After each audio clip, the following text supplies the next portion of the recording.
We got a You great want? show in store for you today. Wait, hold on a second.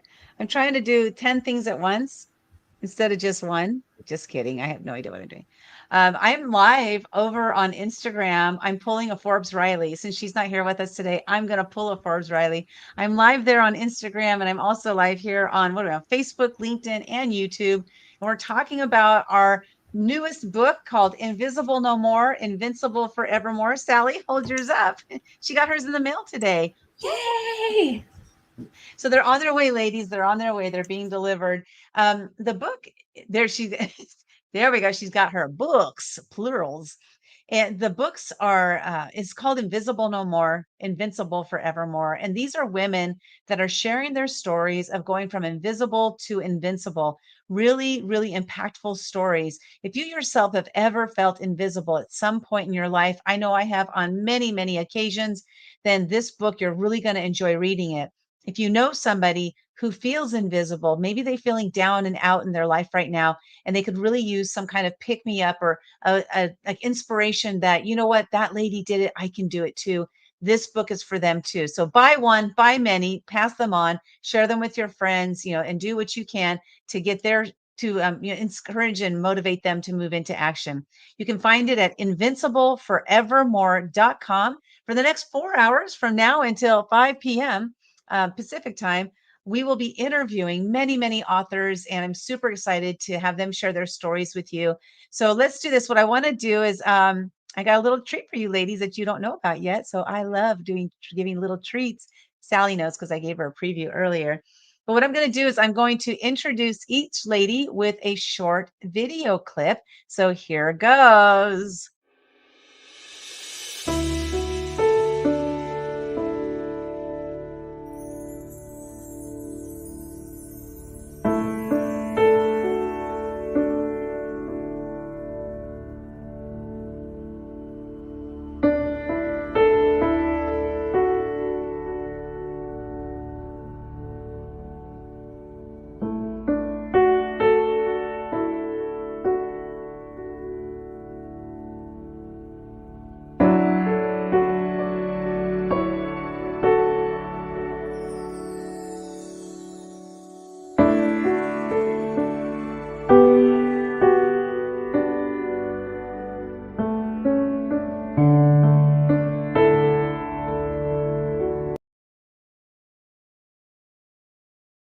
That's Sally Green. Welcome, Sally Green. How are you doing today, Sally? I am doing great. I'm having a blast just being here with this book launch. It's been so much fun. I think this is our eighth, ninth, 10th time being on StreamYard and Zoom today. So it's been just phenomenal. And so just so much fun. Yeah, I'm really enjoying. Let me see here. This isn't What are you working like I doing? thought it would, but I'm What are you trying to trying to do? I'm trying to do the Instagram thing. I'm trying to make it sound like I look like I know what I'm doing, but it's not working too well. So, hey, that's part of that invincibility. Like, I don't care. It's okay. It's okay. We all make mistakes or we all do things. When you're trying something out, it doesn't always work the way you plan it. This is not working out the way you planned it. And so Sally, thanks so much for being here. And I want to just have you briefly share with everybody, like, what was it about this book, the title of this book, Invisible No More, Invincible Forevermore, that made you say, you know what, I got to jump into this book? Well, when I first heard about it, I was like, all right, well, what story should I tell? and the story that came to me and the story that I wrote in the book was something that I hadn't told in a very, very long time. And I hadn't shared. And so I was like, you know what? That's the story I need to go with because that's where I felt the most invisible at that time when I was 12 years old, 13 years old in middle school and being bullied and just feeling all alone and not. And we had just moved to a new town. So when I was in fifth grade, at the end of fifth grade, so I really didn't have like these lasting friendships that a lot of the other kids had. So going into there and then being bullied like that for almost 2 years straight, and it was just the not telling my story and holding that in for a very long time. I think when she asked me to be in the book and she mentioned the title, I said, that's the story I need to tell. And so that's what I sat down and wrote. And I'm so glad I did, because it did stir up a whole bunch of emotions that I had buried for a very long time. And putting it out there was really, really tough at the beginning. To hit that send button and say, okay, I'm going to put this out to the world, was scary, but I did it anyway. It's interesting you mentioned that, because I know, several of the women did write to me and say, well, I don't know if my story's good enough for the book, or if it's worthy, or I'm kind of scared to put it out there. People are going to see it that don't know my story. And, so many various, it took on so many various forms, which is really cool. So thank you, Sally, so much for being in the book, Invisible No More, Invincible Forevermore. And what I want to do is we're going to show our next person here, next woman we have is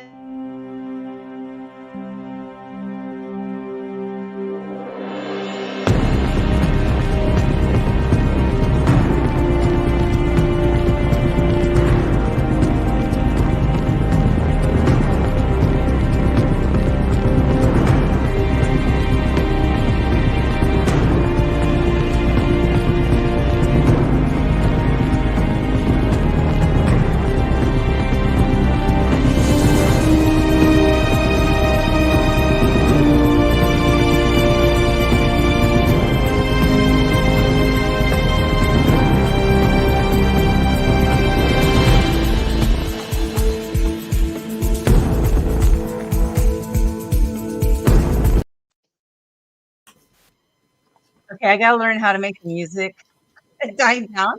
It's like it just ends suddenly. But what the heck? Again, I'm just doing my thing, right? Put myself out there. So next we have Dr. Christine Sauer. Dr. Christine, so excited to have you here and have your story in this book. And well, Sally, the title of your chapter was, or is, The Power of Telling Your Story. Yes, The Power of Telling Your Story.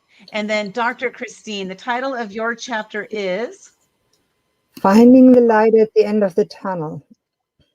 Yeah, so you want to share briefly, what you're all about, and like what was it about this book, the title of this book, that made you decide to jump into it? That's a good question, because I never felt more invisible than when I was an inpatient in a mental hospital, which is a very invisible place for most people, but especially for a former physician. And I'll leave the detailed story to the book that you absolutely must get, not just because of my story, because of everybody's stories. They are amazing. What I heard from the other ladies, I don't know which one is the best, but they are all unique. They are all true. And they all came out the other side, just like me, and are now sharing what they learned with others to help them see the light at the end of the tunnel, just like I did. And we all need a helping hand sometimes. And this book may just be the one that you're looking for. Exactly. It's so true, because you never know how your story is going to impact somebody until they tell you. But you got to tell the story, like Sally says. Your story it's very important. Your story might be the story that somebody needs to hear, that can pull them out of that dark place, this invisible state of mind, right? Because it's not really that we are invisible, but we feel invisible. And I think that's the key here, is that because we feel invisible, we can move out of it. So thank you so much, Christine. And next up, our next commercial. Hold on a second. We got little commercial breaks every once in a while.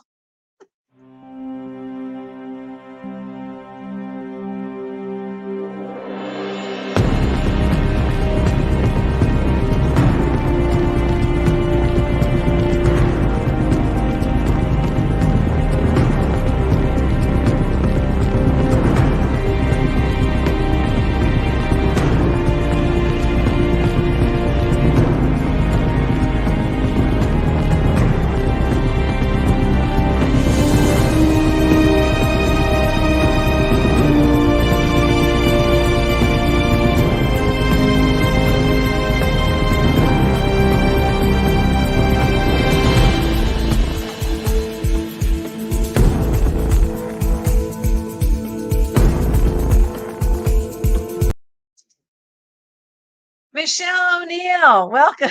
Oops. Here, our Instagrammers, they want to see you too. Michelle O'Neill, welcome. Welcome. I'm so excited to have you here today. I've known you for about what, 2 years or so, maybe right around that time. 2 or 3. It's been 2 or 3. Oh my gosh.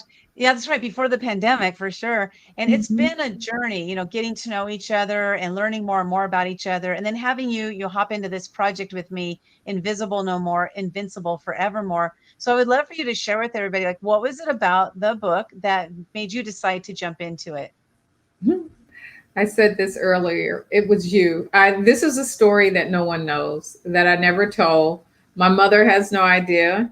My sister, no one understood that this is how I was feeling inside, and that this drove me all my life. And it wasn't until recently that I realized what was holding me down, what was keeping me from soaring. And I feel like singing "I Believe I Can Fly" right now. But Go ahead. Go ahead. no, I won't do it. Okay. But that's what I'm talking about. And so I never realized how much that story incapacitated me and kept me from being who I was supposed to be. Like Dr. Christine said, each one of our stories are unique. Each one of us have a purpose in life. And that's what this is all about. And this was holding me from my purpose. This was this was holding me from being who I was meant to be, because I was living in a lie that I told myself. It wasn't anything that anyone ever told me. Nothing that anyone did to me, but it's what I did to myself. And it was because I locked myself in this room all by myself. That's what a lot of people do, is when we don't share things, when we don't talk to other people, when we don't go to the doctor or whatever, we're sitting in this room by ourselves, festering in our sores. I mean, that's exactly what we're doing, and they're going gangrene on us. I know that's so vivid, but but that sorry, but that's what's happening. There's no healing that's happening there. There's no backcentration or anything to put on those wounds to heal them. And sometimes that's what the talking to other people or going to the help that we need. But when we're sitting by ourselves, that's what happens to us. Yeah, very vivid. So let's go here. Wait. I believe I can fly. I believe I can touch the sky. I There you Think believe go. about it every night and day. Spread my wings and fly away. Away. There we go. We had to go there because otherwise people are going to be thinking, why did they mention that and not sing? Like anybody's really going to be saying that, right? Well, awesome. I just love it, loving the stories, like why you got into the book. But now I want to hear the stories of, how did you yourself, like, what are some techniques you used to move from that place of invisibility to that place of invincibility? So I'm going to start with Dr. Christine. Go ahead and share with us, what techniques did you use to move from that invisibility to the invincibility? really it was a whole package. I started by getting weight loss surgery. Shedding weight helped me a lot to get more visible, although I lost in size. Then I started on supplementation, which improved my mood enough so I could take action and actually change my lifestyle, change my nutrition, made a big difference. Of course, all the self-help book helped. I was with psychologists before. The talk therapy didn't help until I had all that other stuff set in place, and then I could actually take action towards my goals, reconnect with my spiritual source, with my purpose, with my passion. And I actually did that step by step, and then I changed my brain, and it's unbelievable, the results. I can't believe it myself, how well I am, I'm no longer depending on any medications. On the contrary, my cup is full, as some of the ladies said earlier. My cup is so full, it's overflowing, so I can give to others from the overflow without burning out. Burning out means your cup is getting empty. You are taking from yourself to give to others. Not a good state to be in. I used to do that.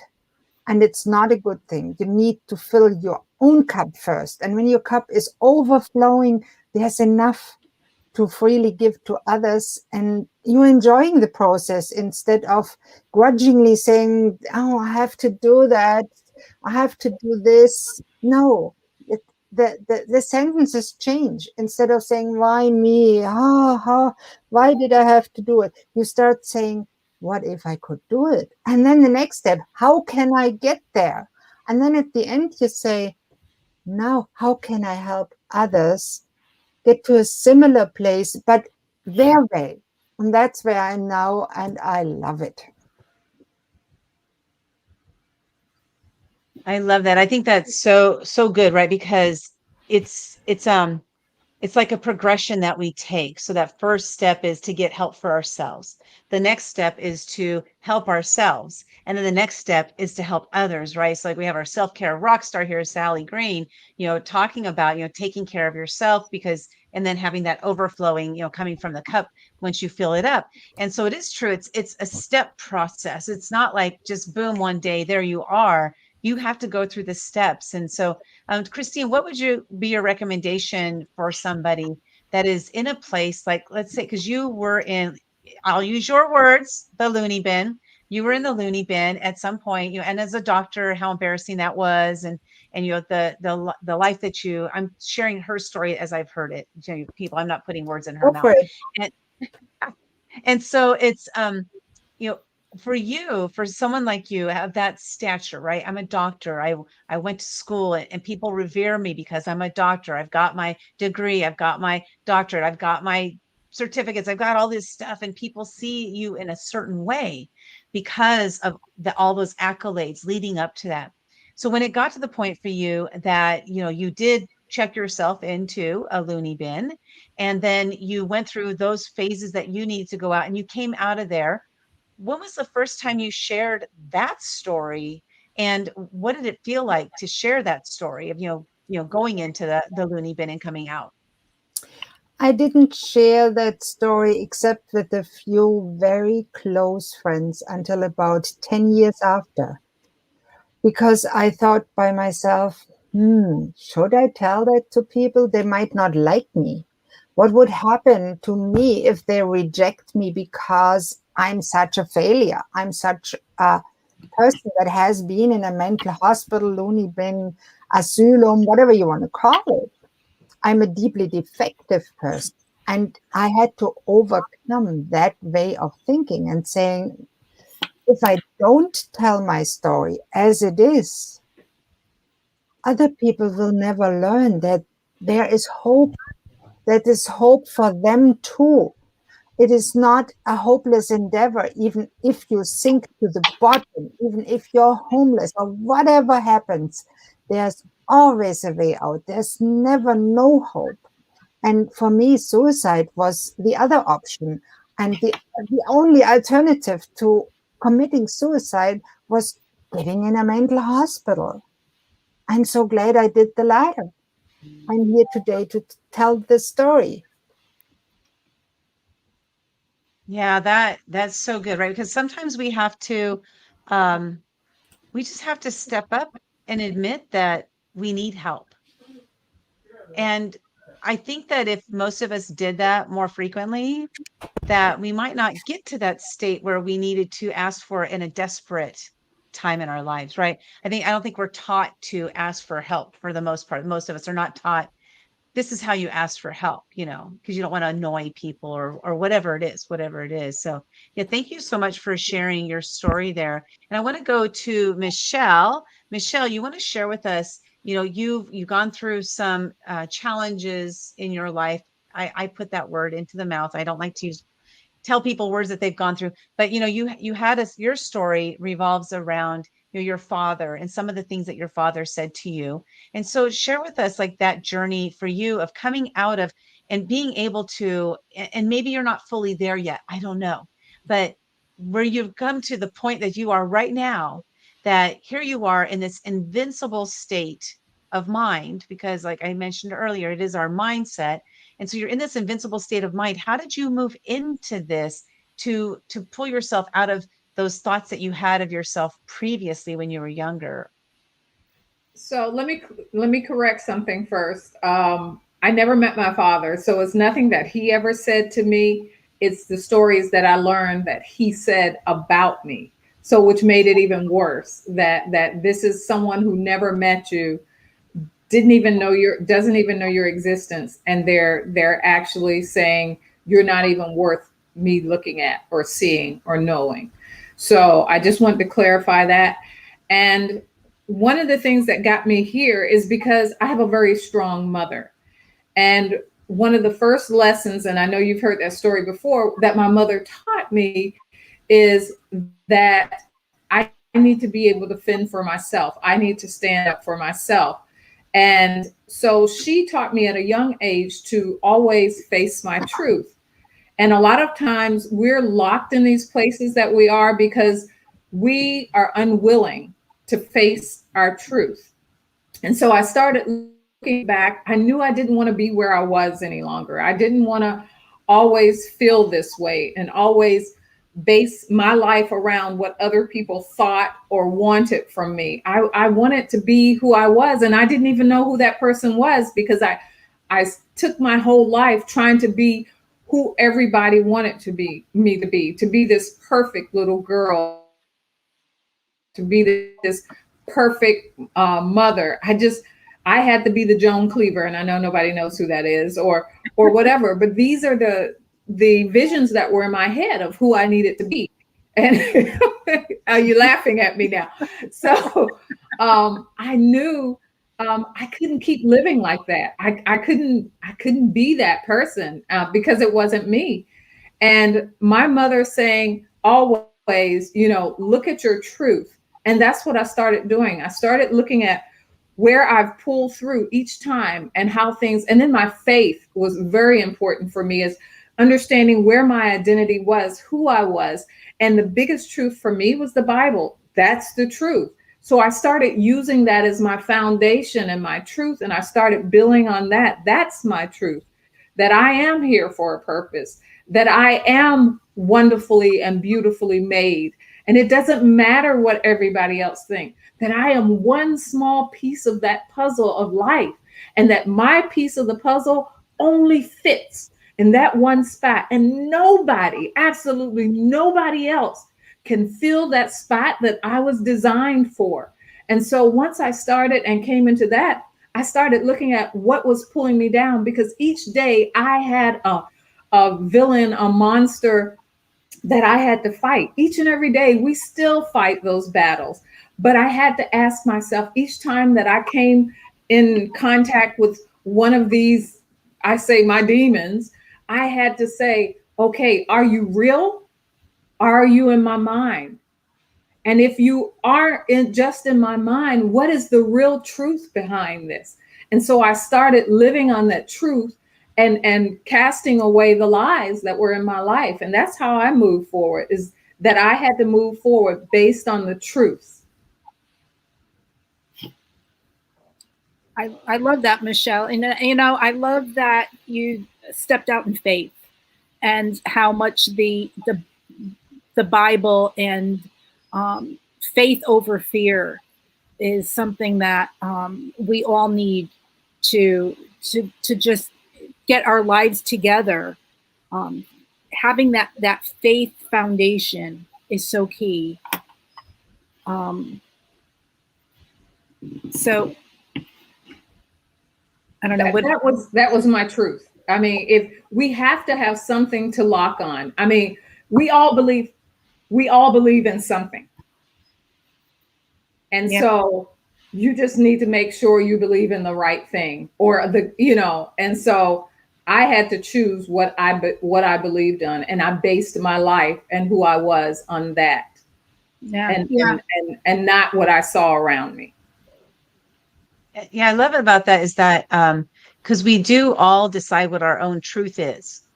And so when we're born into a family, and that family tells us what the truth is. And then we go to school, a young age, 4, 5, 3, whatever age you start to go to school. And the teachers tell you what the truth is. And the other students tell you what the truth is based on their truth that they're learning from their house. And then you go, the next stages, and you keep on going through life through stages, and you're learning the truth from others until you finally take a stand and decide that this is my truth. And that's what I hear that you did, Michelle, is you stepped up and you said, this is my truth now. This is my truth now. And then just keep stepping and stepping and stepping. You're like, I was 51 when I started facing that. What is my truth? But the And key, it's, oh, go ahead. I was gonna say the key is, and this is a biggie for me, and that I tell all my clients, is we have to be honest with ourselves. And a lot of people cannot face that honesty with themselves. Yeah, I want to ask you, like, what's your perspective on that as to why, like, a lot of people cannot do that? What's your perspective as to why they can't do that? Because we don't like it. I mean, think about it. It's every day it's like to face the reality, I'm really selfish. To how many of us want to tell ourselves that, I know I'm supposed to feel this way. I know I'm supposed to be this way. I want to give, but I really don't. And I don't want to do this. And most people don't want to come to that realization that that is who. Now, it's not that you can't change it, but you first have to be willing to accept this is who I am. Now, what do I want to do to change it? The cat, I see it. It never fails. Wait a minute. You ladies are hilarious. I'm half asleep, but good listening to you. Oh my God, that's hilarious. Oh, the cat is going to clean your screen there for you. Sorry. Gosh. And it's so true too, Michelle, because we're told, again, I believe a lot of it stems from what we're told when we're younger. You have one of the phrases here in the book, I'm opening up to page 124 in Invisible No More, Invincible Forevermore. And you have this phrase, some insignificant phrases like, God don't like ugly and good girls don't, would literally make me want to shrink away because I was not pretty enough, because I was not good enough. It was so hard to be a good girl to everyone. And those were beliefs, right? Beliefs because somebody told you that. And so when we're born, we are born, I believe in God, and we are born of his image, and we are all perfect. We're all different from each other, but we are all perfect because we're made in his image. And then for people to come along in our lives and to say things like that, and we have a choice. Some of us take words like that and fuel us to prove them wrong, and others, like me, take words like that and I beat myself up with them. And so it was a choice, right? Choices that we made. And so those phrases like that, I think it's just like how many people out there have heard something similar, something where somebody else is beating them up and making them to believe themselves to be less than, making them to believe themselves to be invisible. And so to go from that place of invisibility, which was most likely caused by words that somebody else said that you started to believe, because we're talking about beliefs, you started to believe it yourself. And the truth is that they were wrong. They are wrong. And now it's time for you to believe, not you, Michelle, but just everybody watching. It's time for you to believe in yourself. You have so much value, right? And that's how, for me, to move into that place of invincibility, because you mentioned something, Michelle, that really caught my attention there was that, um, when other people say things about us, again, we get that choice to keep it or not. But then how are we going to move out of that invisibility into that invincibility? And I myself, I've become my own best cheerleader. I believe in myself more than anybody else does. I've adopted these sayings and these phrases that really, from some people's perspective, they might see it as, me being conceited, or having too much, believing myself too much, or I'm not sure the phrasing I want to use right now. How do you say that in English? I'm not sure the phrasing. I'm not sure the phrasing right now, but you get my point. My point is that we have these beliefs in ourselves, and what if we actually believed great things about ourselves? Is that so wrong? Why are we led to believe that that is being conceited because you believe in yourself? I mean, that's, for me, it started way when I was young, that you didn't want to speak too highly of yourself, because that would mean that you're conceited and people might not like you because you're conceited. But the reality is, facts are facts. If I'm smart, I'm smart. Why should I not want to proclaim that I am smart? Why not? We are all brilliant.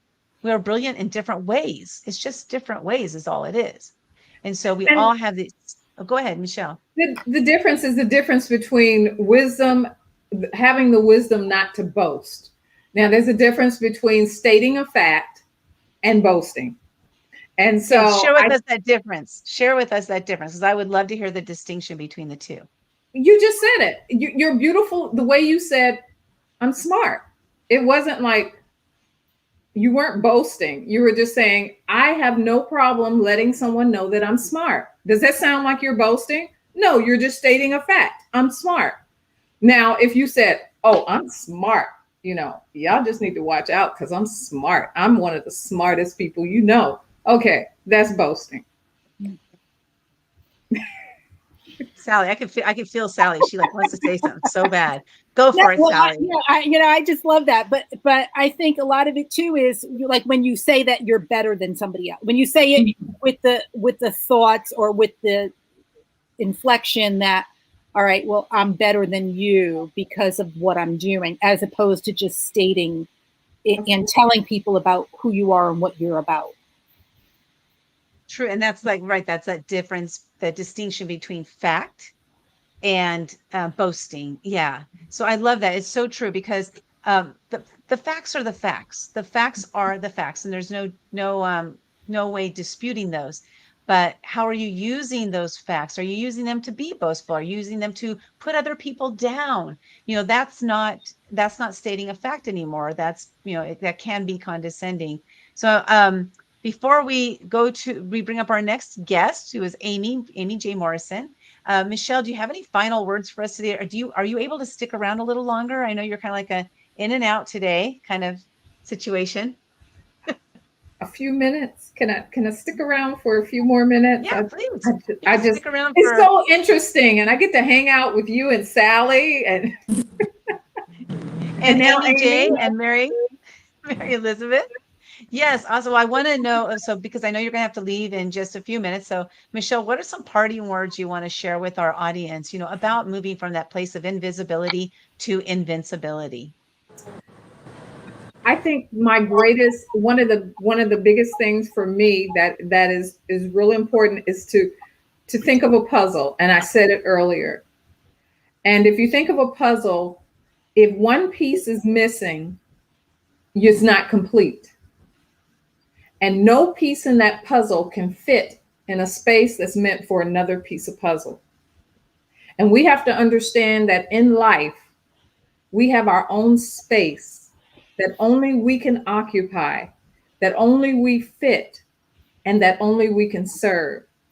And so no matter what anyone else says, that puzzle is never complete unless you rest in the place that you were meant to be. Mic drop. Oh my God, that's brilliant. And who is your puzzle piece? Oh, you are the puzzle, right? Right, you're the whole puzzle. You're not the whole puzzle. Just a little piece of it. Mm-hmm. Okay, one big piece. I'm a big piece of puzzle.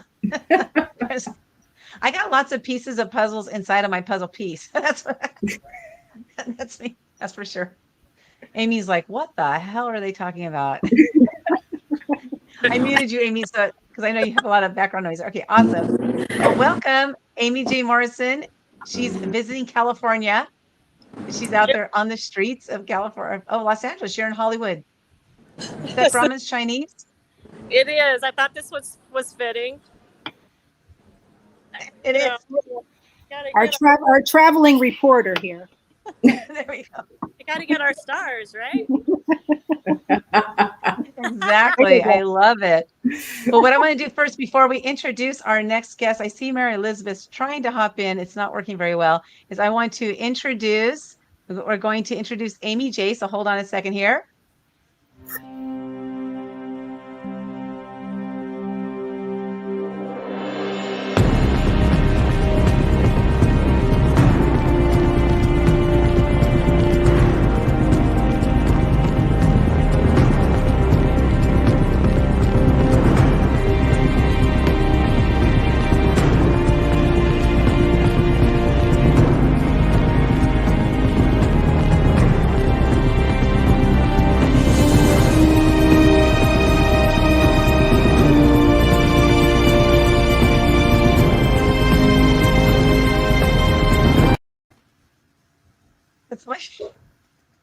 tell you.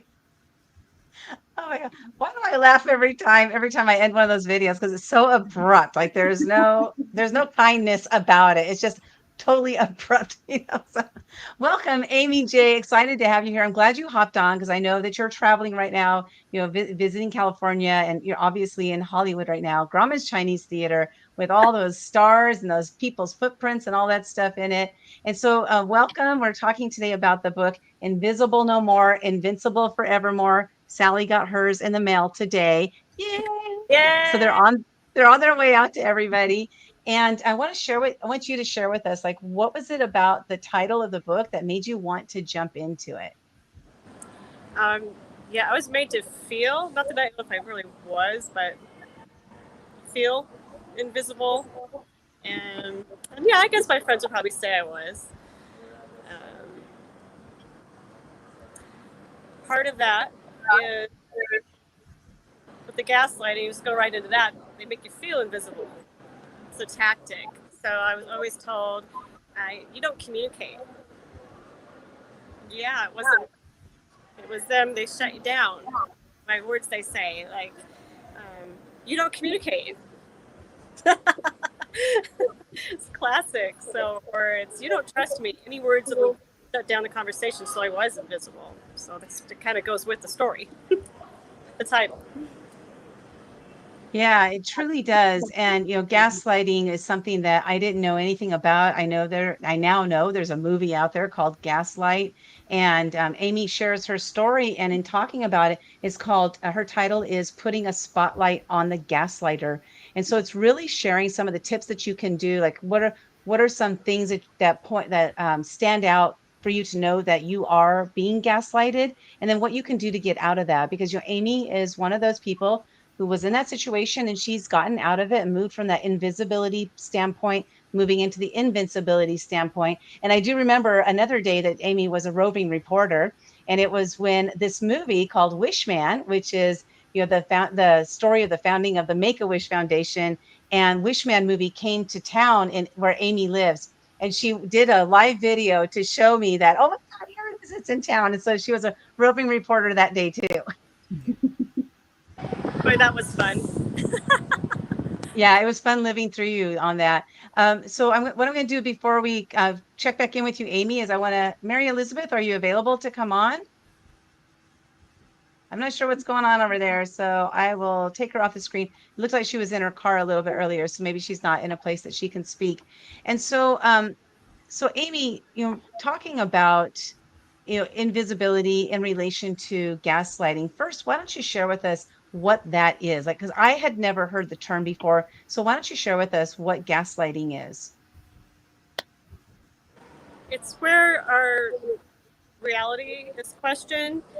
If you look it up, I just did a Wikipedia, and it says it's the most insidious form of abuse because it makes the victim take part in the abuse. Sick and twisted. So, like I said, they just really make it question reality so much that you don't know what's going on, and it happens slowly. And I know it's hard to talk about it still. It happens in so many different forms. I've had people tell me lately that it's a brother, sister, men that get gaslighted, and it's all the same tactic. Sometimes the same words are used. You don't trust me, so it's all my fault. I had 2 different men do that with their arms flailing. So, so why don't I? Or just like I don't know. It gets difficult sometimes to share. I'm sorry. No. Yeah. Oh, that's okay. Yeah. So I still question myself to this day. Yeah. And that because that kind of situation, somebody might be being gaslighted, but not even know it, right? Because you start to question yourself. So it's kind of like this cycle that you get in. Somebody makes you believe that you are wrong in things, and then you start to believe them, and then you start to doubt yourself. And so if you're even remotely in doubt, go check it out and see if that is something that's happening to you, because if it is, awareness is the first step. And so you had this awareness. I know you're going to love it because I'm going to read the first words in your chapter, because you mentioned this the other day. And so the very first words is, It was as if Satan was staring at me. The look on his face said, "It took you long enough." My hands were holding on tight to his shirt, and my only thought was, he's going down those stairs. Now I'm going to leave you with that cliffhanger so you can find out what happens in the rest of Amy's story, because it is fascinating how she went from that point in her life to where she is today. Completely different life, doing different things, still, moving through different different phases of that growth, right? And so it's something that we do. It's a choice that we get to make.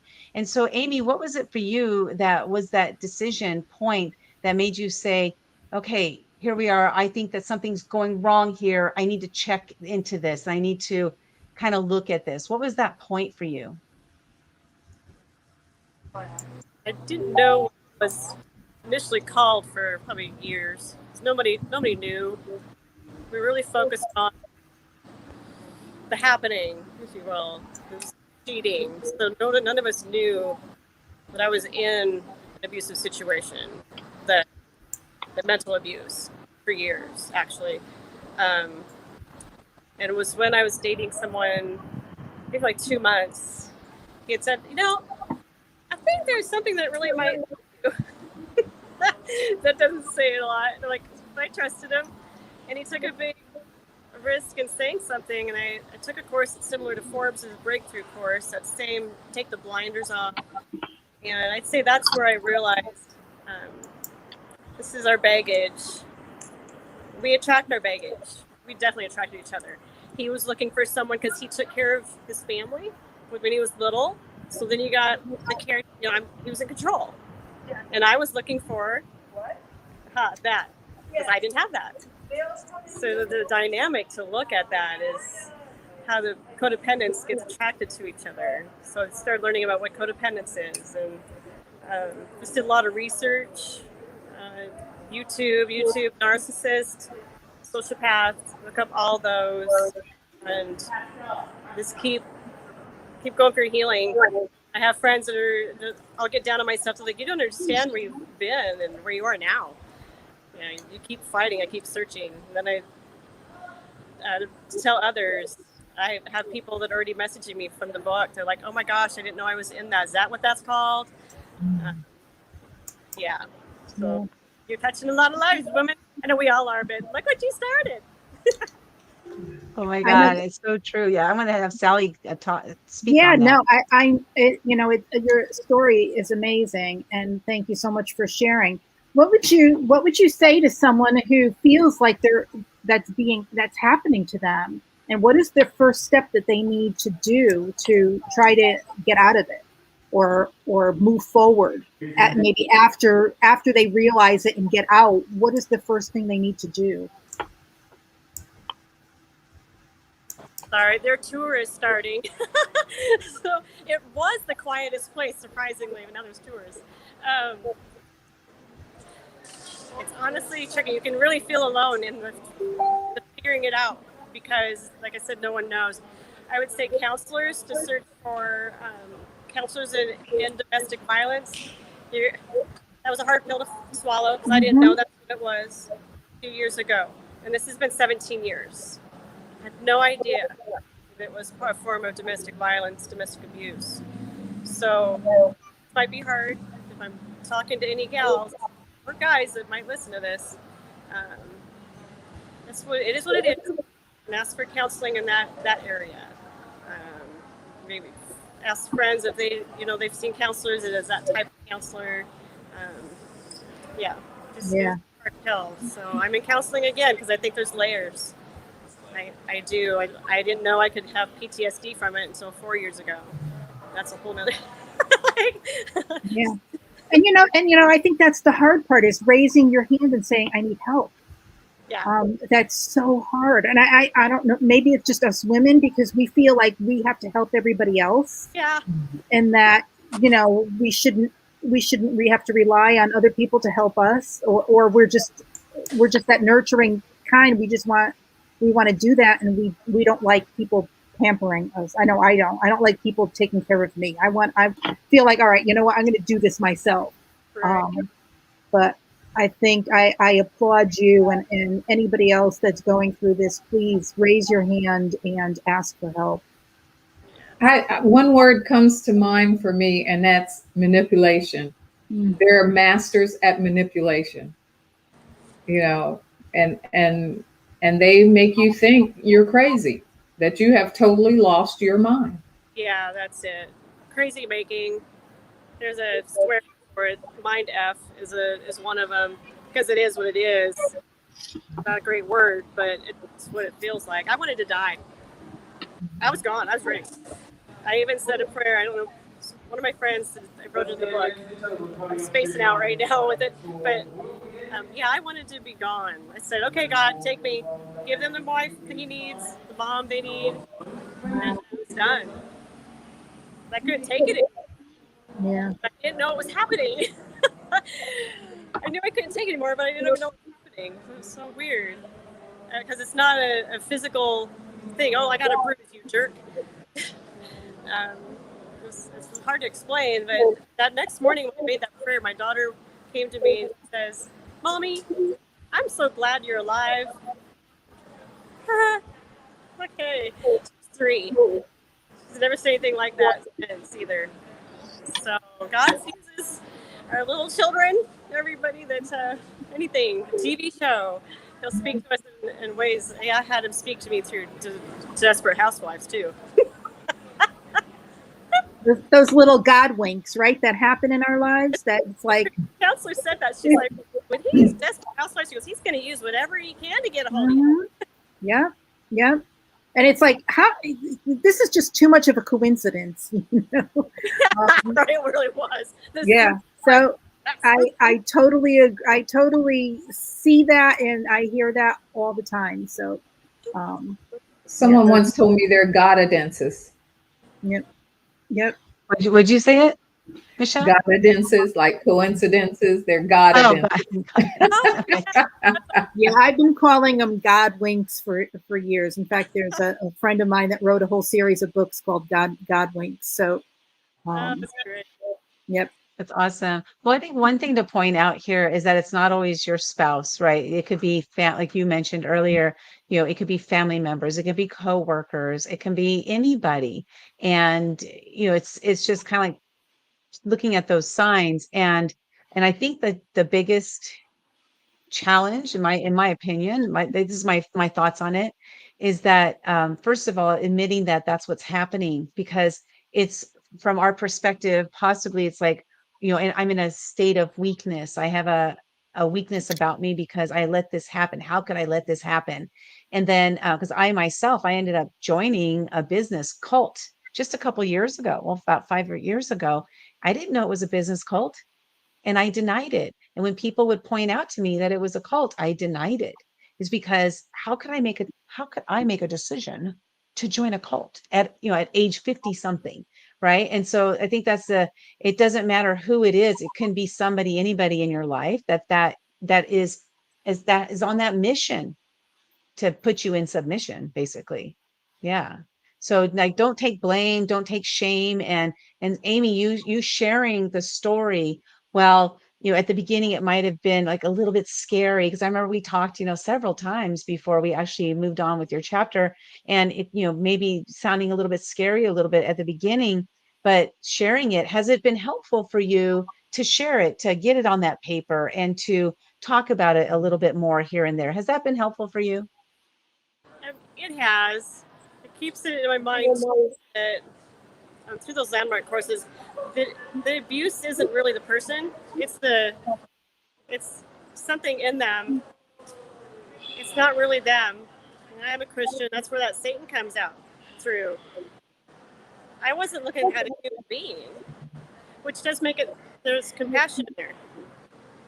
As much as I want to take it all personal. I know who was attacking me. I confronted a friend of mine's husband recently because I'm like, no, I didn't have a voice. None of my friends did either, but now I have a voice. So I went to that guy, with that husband. I'm like, this is what you're doing. And so I spoke to Satan, not him. I know what it is.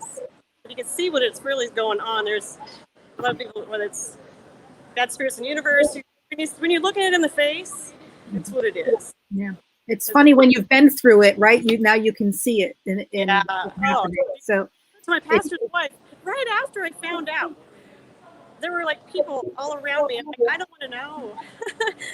I don't want the blue pill. I don't want the red pill. I don't want either one. yeah. Yeah. It's And just like, it's kind of like that tool that we talked about earlier, having that tool in your tool belt. I don't want Yeah, either. definitely.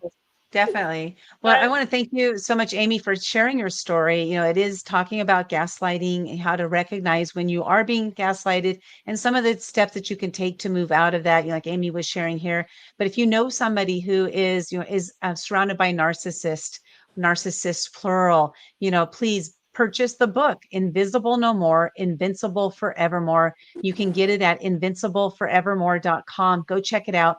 Buy one, buy many, pass them on. If you're in relation to like an abusive like an abuse nonprofit that they help women out of abuse, this would be a great book for them. So really think about how can you distribute this book to other people. Buy 10, 15, 20 copies, distribute them to women's groups around the world. Let's get the message out there, because these stories will help them to move out of that space. We're doing what we can by sharing the stories, but you got to pick them up, you got to buy them and make it happen. So Amy, thank you so much for sharing your story in the book, Invisible No More, Invincible Forevermore, and taking away, a little bit of your vacation time here in California today to be here on this episode. Yay. What was that? That's what we do. We make it happen, Yes, right? That's it. exactly. Exactly. What I want to do next is I want to introduce Mary. She's able to come up here. Yay. I'm excited to have you here. So hold on one second here. I'm going to introduce our next guest, Mary Elizabeth Jackson.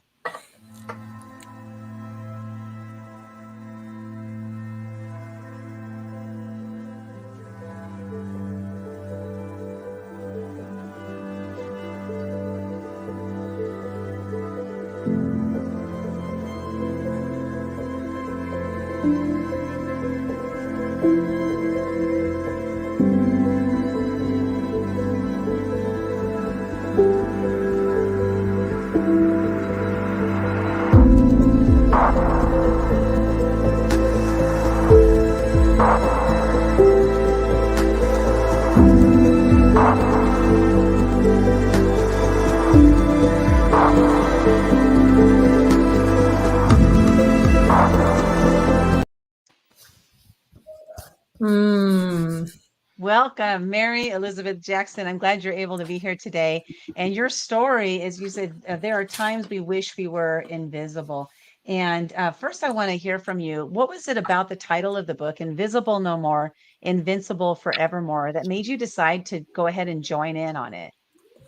That's a good question, because the title threw me for a little bit, because I knew what women were going to be talking about, but I also knew I had that battle of going back and forth. And I apologize. I was trying to get on, but I went and did one of those deeds today, and I worked at my son's school trying to help out. And so we were driving home so fast trying to get home. But, I really struggled with it, because there were so many times I wanted to be invisible. And then as an adult, there are so many times I didn't want to be invisible. Like as a mom, a lot of times we feel invisible. But I wanted to share, I think I wanted to share that aspect, or that end of the whole spectrum of this. Why do we want to be invisible sometimes? Because we're all just struggling to get our voice out there and to be heard. And every human being on this planet wants to be heard and acknowledged. Even if people say, oh no, I'm fine, they still want to be acknowledged and heard, right? So I think I wanted to, in the end, to share kind of that experience of when things happen in our lives and we really just kind of want to crawl up and hide and just be away from the world, and not be seen until those wounds heal. You know what I mean? But in the end, because of those experiences, I think it's what created what was inside of me to overcome things, to have that voice, to say, hey, I matter too, and if that person can conquer that, I can conquer that. Our chapters are so long. So I don't know about you, but I have stories that I did not share in the book. I tried to be really thoughtful about what I did share and pertaining to what I was trying to write about. But, I know as an adult, being a mom, it makes you have to bring yourself out more and be heard. Like when we're yelling at our kids, we don't want to yell, but you know what I mean? We need to be heard over our children sometimes. So it kind of forces us to do that. When you have things that happen with a neighbor or a friend or a coworker or a boss that make you, and they can be little tiny things that come out of left field that you go, wow, that doesn't really feel good to me for you to do that or say that. So then we have to own that, and we have to stand up for ourselves, and we have to teach our daughters that just because you say, I don't like the way you're treating me, even if it's a friend, it may not even be a boyfriend or girlfriend, maybe it's just a friend, and they're not treating you nicely. They have to understand, and we as women have to understand, we're not being mean. We're standing up for ourselves and what is right for us, in that moment. And it's amazing. There's this theme, it seems like, through a lot of these ladies. It seems like we've all struggled some sort of and been through some form of abuse. And I was thinking about that earlier today, Linda, when we were all on, how amazing that is, how many of us in this group have suffered through some sort of abuse. And it doesn't even have to be punching in the face or rape or any of those things that are really hard. It can just be not feeling loved, and it could be abandonment. It can be a parent that's sending this message to you that you are not important enough in this world. That's abandonment. That's abuse. When somebody abandons their child, that's abuse right there. So it comes in so many different forms, but it seems to be sort of the key. I don't know, it just seems to be woven throughout the whole book, doesn't it? So it's a commonality that we all seem to have, don't you think? Yeah, definitely. And it's interesting because I like to say, don't compare, don't compare your situation to somebody else's, Right. because now, like nowadays, I hear we've got the capital T trauma and we've got the little T trauma. And to me, trauma is trauma. And I'm not minimizing the differences. What I'm saying is everybody is affected differently. So the capital T trauma can happen to me and can happen to you. The exact same situation can happen, but you can internalize it completely differently than I will. So does that mean it's not the capital T because it didn't affect me the same? Or that it's not that I big a deal. You can't do right. that because, Yeah. and it teaches us compassion. I think things happen to us in life sometimes to teach us compassion. It's like a child who, Yeah. you may have a child who has selfish tendencies, and then they end up in the line of siblings. I think it's fascinating, has a sibling that has special needs or something. And so that older sibling who might have selfish tendencies ends up having to take care of that sibling and learning about being compassionate. And I think it's a God design when that happens that way. And it really is a good thing to learn compassion and for children to learn it. Even if they're in a classroom with a child who has needs, it's still a very valuable tool that kids learn. I do know as a mom, my fight came out in me to stand up for one of my children when she was abused in school. And I had been someone who didn't always stand up the way I stood up at that point, and that lasted for years. And when that happened to my child, I mean, you can imagine a little 5-year-old child who's precious and innocent, right? And you go on a spring break to come home to a voicemail when we used voicemails with phones, right? To a message from the police department telling us that her daughter, the teacher had been removed for investigation of mentally, physically, and emotionally abusing our daughter along with other students in the class. Now, imagine your child is one who is still somewhat nonverbal and can't tell you exactly what happened. That was a nightmare moment for me in my life. And you don't forget things like that when you get a phone call like that at 10 o'clock. You listen to a message at like 10 o'clock at night and there's nobody to call. You can't ask anybody what's going on. You call the school the next day and the school says, oh, well, you know more than we do. We've already got a teacher in that class and we're moving on. So why don't you bring her back? What? Excuse me? Are you on a different planet than I am? I've just found out somebody has violated and ruined my daughter, and you're telling me that it's okay. So from there, something took over for me. And I was on a drive for years to fight that, to find justice, to have justice served, to have her have a voice, because nobody should ever harm a child, ever.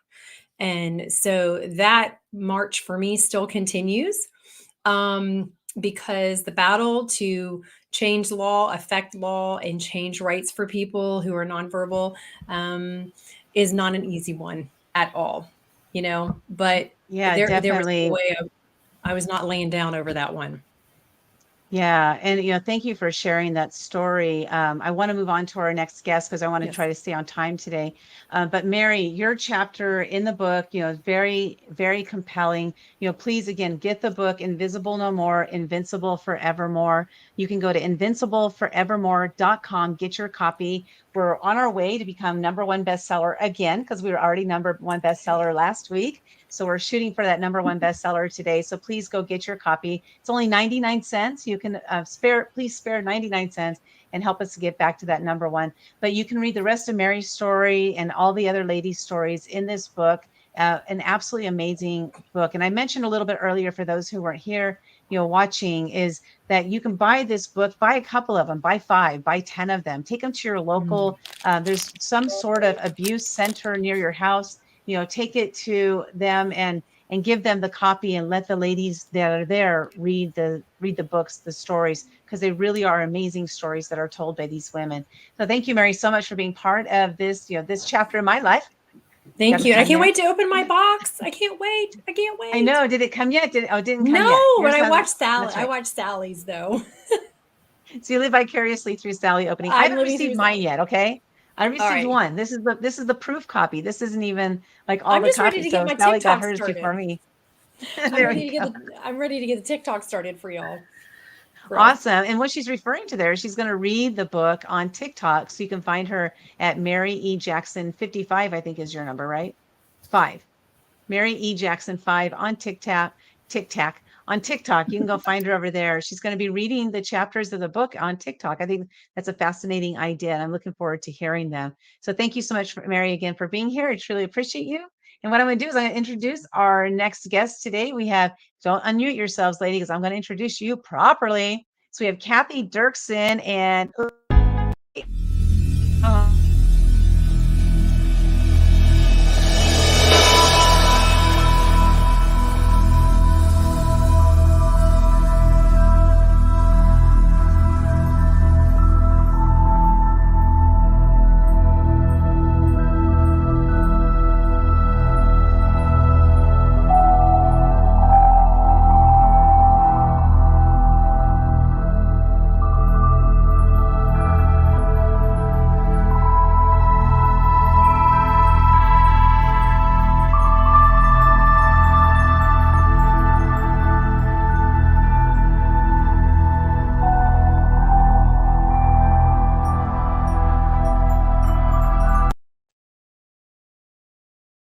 here we are. I didn't laugh that time, Sally. I almost did, but I didn't that time.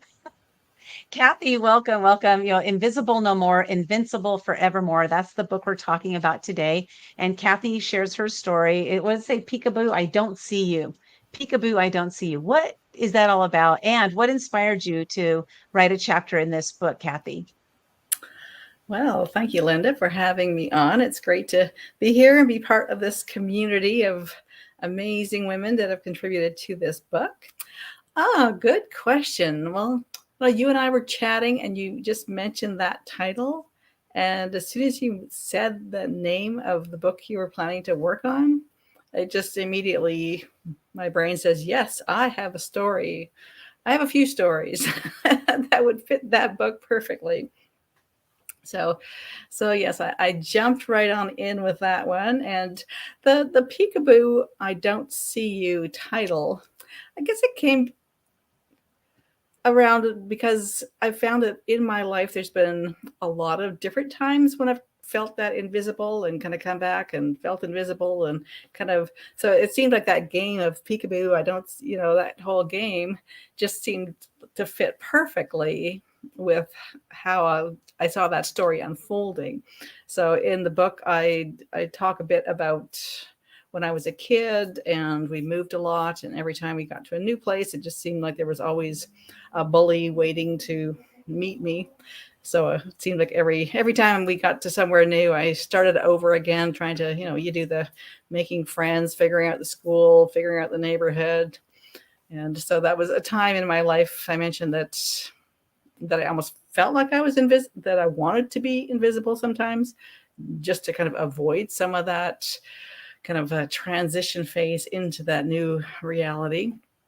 But then further into the story, though, I get more into my grown-up life, and just sort of the reality I was in after my kids were born, and my marriage kind of went sideways and became quite toxic and abusive, and just really realizing that I had completely lost track of who I was or what I wanted or where, like, really I had become invisible. I was going through the motions every day of what has to get done and do this, do that, and putting myself on the back burner, looking after everybody else, and just getting to that point where you really realize that, okay, what am I doing here? Why am I in this situation, and why have I let myself get into this situation? And it really hit me after, it had gone on for a few years of kind of putting up with behavior in a relationship that really shouldn't be there. And sort of got to the point where it just hit me. And I thought, I need to get myself and my kids out of this environment. We need to start fresh. And so that's kind of what I go through in the book. So of course you'll have to get the book and read the whole story. But Exactly. that's where I was coming from with that title. Yeah, I think that's I think a lot of us go through that, right? Where we, like Mary's, chapters about sometimes we just want to be invisible, and it's really, at that point that we get to decide, right? And there was something you said, Kathy, that really struck with me, is that like I decided, like I made a decision, and I looked at it, and my awareness of, like, how did I let this happen? How did it get here? And taking responsibility. And I think that taking responsibility is one of the keys to coming out of the situations that we're in today. What's your thought on that, Kathy? No, I totally agree. I agree. And part of it for me too at that point was, you're in a marriage, you feel like, okay, I've got to stick it out. I've got to keep our family together, for the kids, kind of that idea that so many of us have drilled into our heads but then I can't remember what it was that really hit it home for me, but I realized that it wasn't just me being impacted by this toxic situation, but my children as well were going through a lot of challenges in their life because of that abuse that they were also dealing with. And so it just kind of hit me, and I thought, no, I mean, keeping a family together when it's a toxic place to be makes no sense. So at that point, I really realized that I need to become that role model, and I need to become that person that, even though it's, a huge decision to make, to break up a marriage, to start all over, to set off on my own as a single parent with 2 teenagers in tow, and just reinvent everything in my life. But I just realized that I have to be that role model that shows them that this is not what we put up with in a relationship. This is not how we should be treated by other people. And this is not okay for me or for them in that situation. So I do not regret any of those decisions I made. It was a long, huge process to go through, but I'm just so glad that I got us out of that reality. And both of my kids now, I think they're grateful too that we started over and kind of recreated a different life. Yeah, it's interesting, my perspective on that, because I grew up in an abusive environment, and my mom and dad did stay together for 55 years. And, the first, like, in the first words in my chapter are, "Thank God the bastard is dead." Those are the first words my mom said when my dad took his last breath. We're in the hospital. And I think about all the times she ran away, but we went back. We always went back. We always went back. And as a child, I had always been rooting for her to run away. And it's interesting because a lot of people do stay together for the kids, but are they really staying together for the kids? Do kids really need a family unit that is it's in disarray, that it's miserable, that like what kind of love are we teaching them? How can we break the cycle if we keep them in the cycle kind of thing, you know? And talking about that, we have our next guest, Kristen Miracle. Miracle, hold on a second, I'm gonna introduce her properly. Here we go.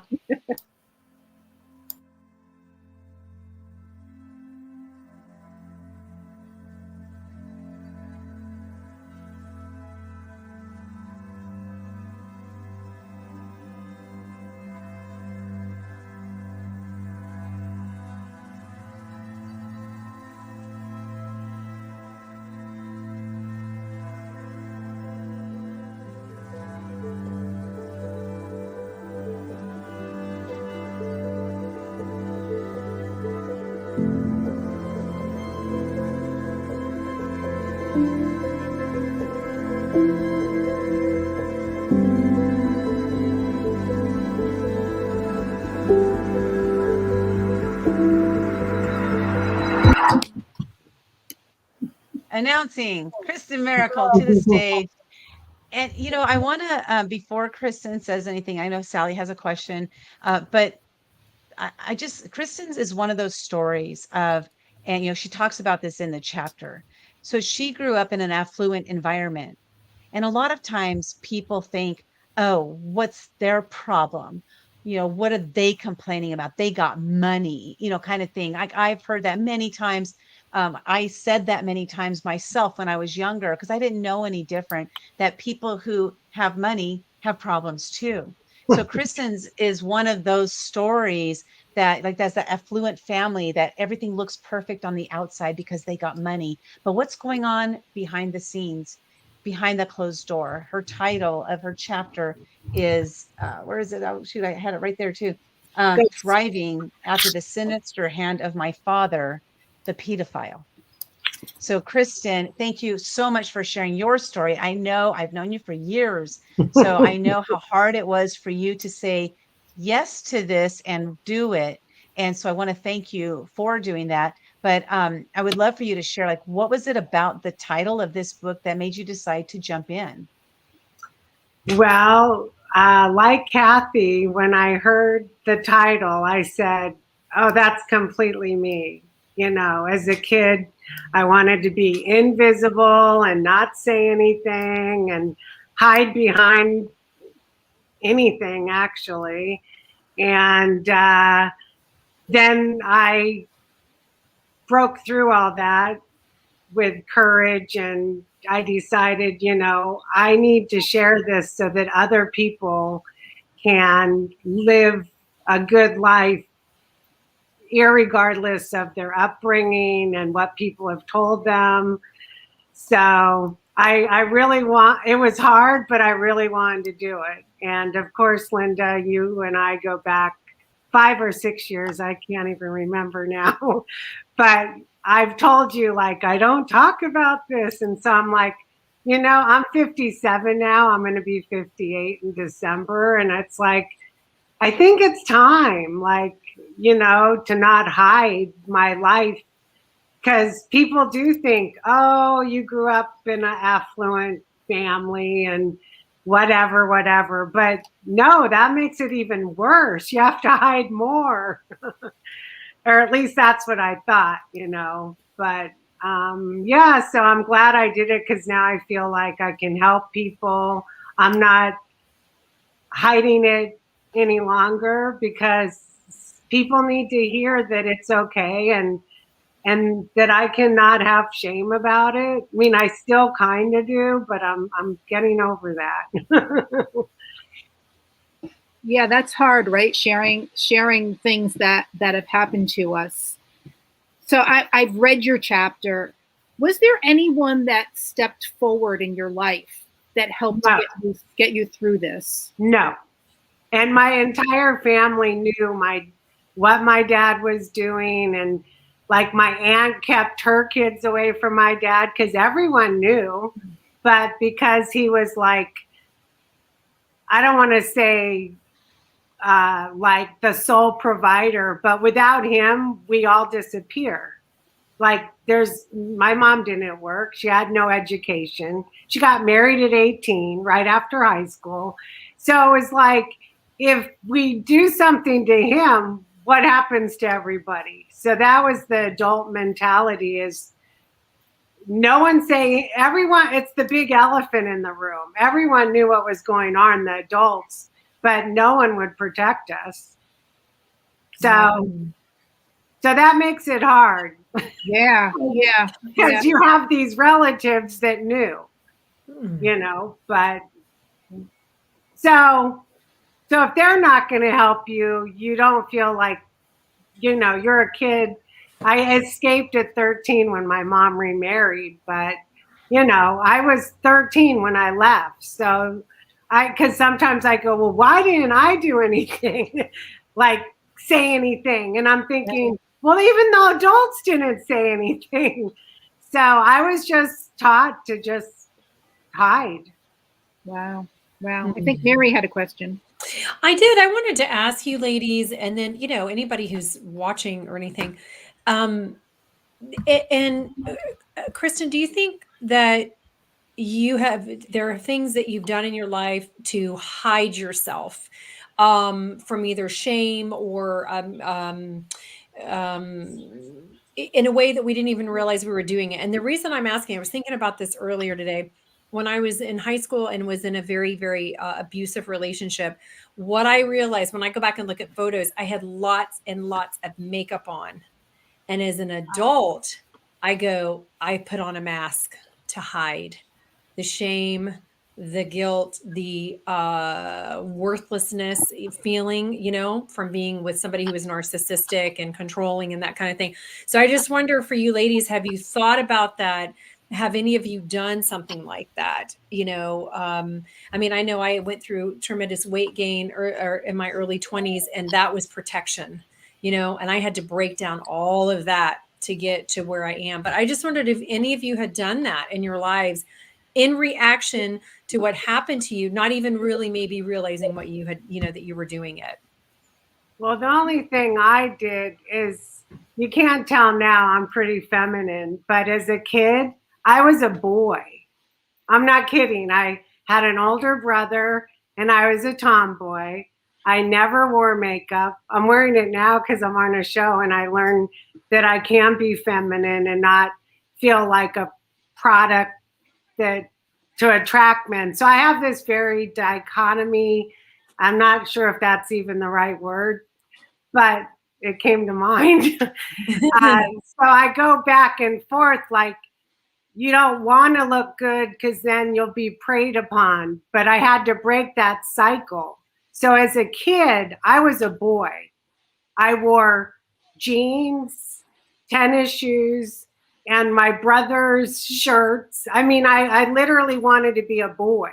That was your protection. That was your protection. Yeah, I didn't want to be attractive. I wanted to be one of the boys. And it felt good. And then I moved to Pennsylvania, and I'm 13 and I'm getting a new life. I'm away from my dad, and I'm like, okay, I'm going to change. And I slowly evolved over the years to be okay to be in my own skin. As weird as that sounds, but I don't know how else to explain it, but I didn't like being attractive or something that I felt like, oh, they're going to hurt me, or I don't know. It's still kind of confusing. I still work on it, but I think I'm good. Well, it's an interesting question for me, Mary, because for me, I ran away when I was 5 and I was gone a week. I grew up in a very volatile, abusive, alcoholic household. And for me, as I look through my patterns throughout life, is I found myself running away a lot. But then I decided, a couple years ago to look at it from a different perspective. Was I actually running away, or was I running to something better? right? So am I running away from something bad, or am I running to something better? So I think it's all about perspective. So as I look at it, it's like I was always running to something better. I was never running away from something, because I was always looking for what can be better, what can be better, what can be better. There's got to be something better than this. And that's where I was going. So I don't know if that was my protection mechanism. I wear jeans and tennis shoes. Like right now, I'm wearing jeans and tennis shoes, Kristen, but I have a Zoom top on. This isn't even the right Zoom top I'm supposed to be wearing. Like, I know all that stuff, but I don't care. I showed up as me, and I did put on a little bit of makeup, just because when you're on video, like to give that depth of your face, to show that you have do have some depth instead of a flat face, like there's reasons for it. But it's interesting because for me, yeah, I think that running away, it started at 5, but I wasn't running away. I was running to something better. So that's my take on it. Sally, I know you were going to say something. Yeah, something Kristen said was, we're still working on it. And I think, I don't know about you guys, but I still deal with the repercussions of things that happened years ago. And this has been a journey, and putting our stories out there is one aspect of it, but we're still on this journey, and we still have things that we're working on. So it's not, like a one and done, like, okay, I dealt with that, it's over, now I can move on. Right. A lot of times we don't move on. It's just, okay, what's my next step? It's not, it's over. It's okay. What can I do now to get through today? What can I do now? And so it's taking it in little bite-sized chunks. I mean, that's how do you eat an elephant? And just one little piece at a time, and just take one little piece at a time, and not trying to overcome the whole thing at once. So I applaud you, Kristen, and thank you so much for sharing your story. And I don't eat elephants, so I don't really understand that phrasing. Maybe some people do, but I don't eat elephant. I was thinking that would take more than a lifetime. Yeah, I guess an Asian elephant or African elephant, because they are different in size. But yeah, it is interesting, because we do all, like I mentioned at the beginning of Kristen's, she grew up in an affluent, environment. And so what did that do is that money was able to control the voices of the adults in her life. And so here was something going on behind closed doors. They all knew it was happening, but nobody would say anything, because they might be shut out of the will, or they may not have that money. That money controlled their morality. It really did. And so curious, Kristen, are any of those people that are any of them still alive? And if so, do they know that you're sharing your story now? And if so, what do they say? Well, my dad is still alive. Of course, I don't talk to him, and he doesn't know I'm sharing it finally. My mom is still alive, and I do talk to her. I haven't told her that I wrote this book.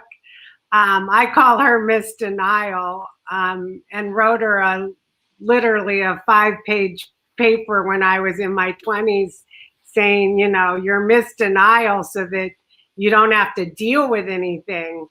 So we have, we're getting on a better relationship, because she lives 10 minutes from me, and she did, when I was a single mom, she took care of my kids, and I have a lot of gratitude to give her as a grandparent, but I still have a hard time as a daughter to embrace her.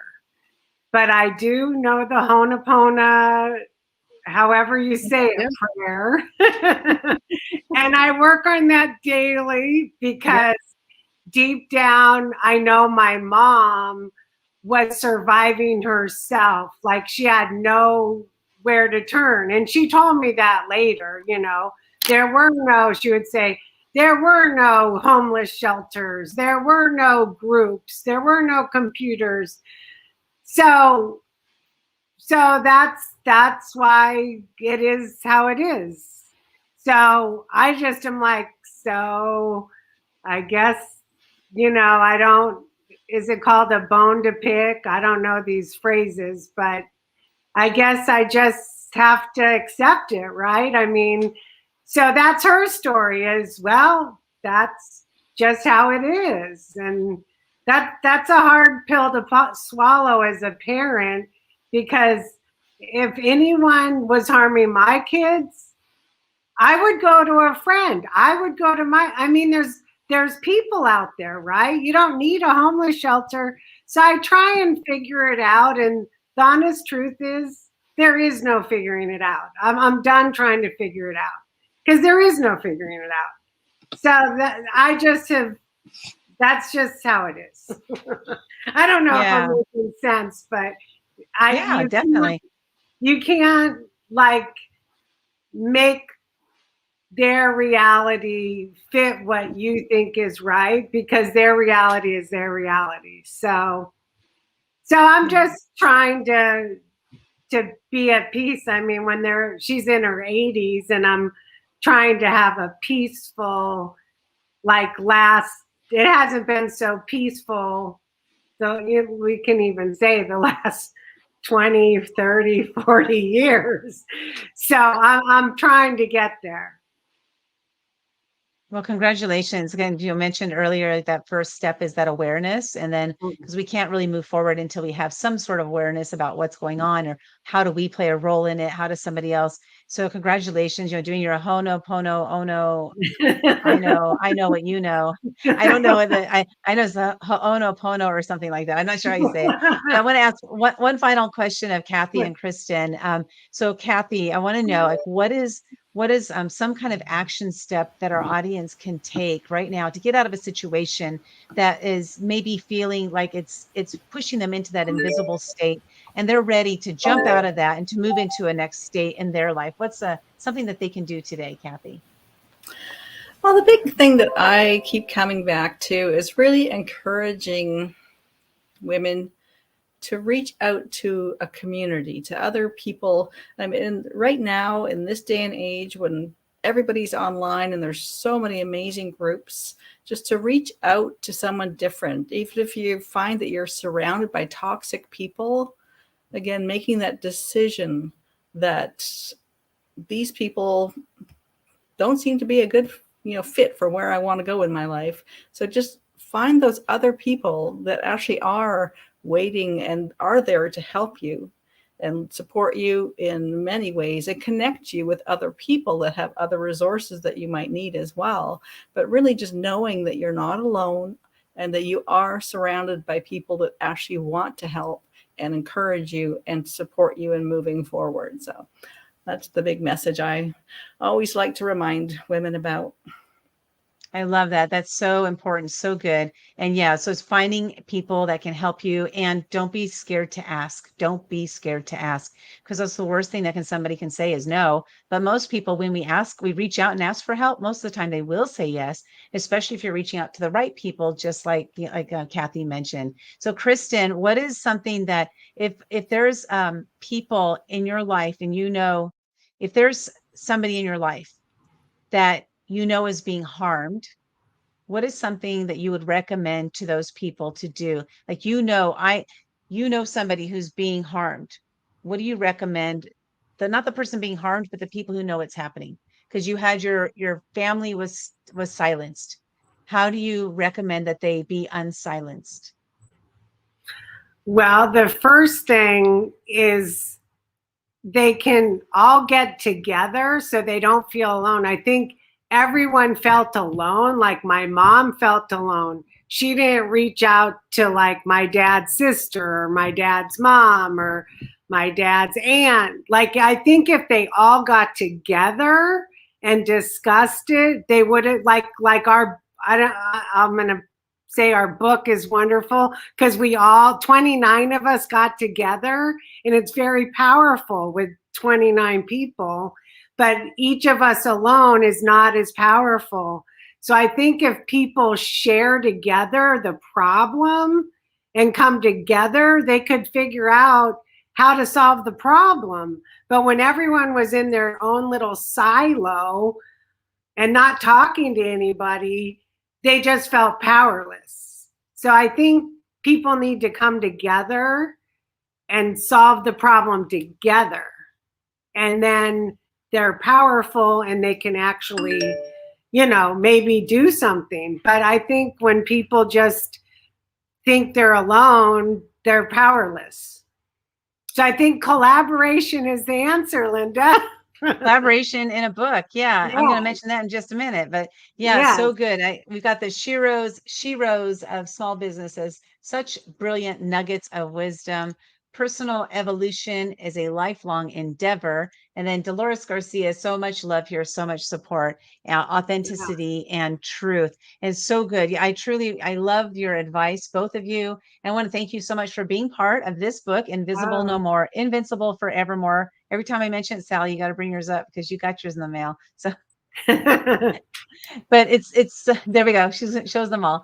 And this book right here, there are some incredible stories in there, showing you how to go from that state of invisibility into that state of invincibility. So I want to thank you both for being here. Mary, Kathy, Kristen, you're welcome to stay on if you want, or if you want to drop off, either way. But I'm going to bring up our next two guests. And before I do that, though, I want to invite you to purchase a copy of the book, Invisible No More, Invincible Forevermore. Go to invincibleforevermore.com, check it out. And then let me see, where's my thing? I had this all planned out.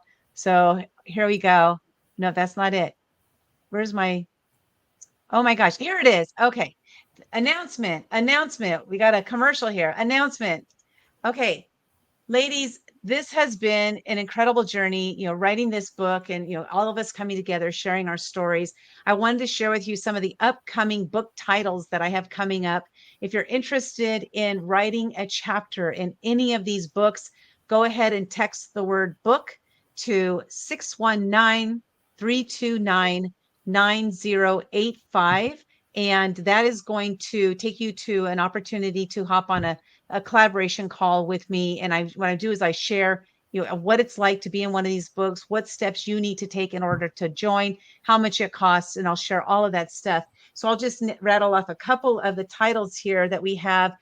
We have Women Action Takers with Healing Powers, Women Action Takers Serving Their Purpose, Women Action Takers Redefining Disabilities as Beauty Marks, Women Action Takers Who Step Up and Speak Out. And then there's some other titles there. Sally and I are doing Women Action Takers Who Think and Grow Rich. And Kathy, did we have a title yet or not sure yet? I don't remember what we were doing yet on that one. I'm probably going to fit in with that one with you and Sally. Okay, perfect. That's right. I remember you saying that now. Thank you so much. Yeah, so we have lots of books coming up. This is just a snippet of some of the books I have coming up. There are plenty more that will be coming up as well. So if you're interested in any of those, again, just text the word book down here. You see it. Text the word book to 619-329-9085 and join in on these books because they're really life-changing, not only for you, but those around you as well. And there are people out there who need to hear your story. So with that said, I'm going to bring up our next guest. We have Nancy Lockhart and Whitney Wiley. Hello, ladies. I'm not going to introduce you yet because you got to do a proper introduction. So hold on just a second here. I'm going to introduce our next guest is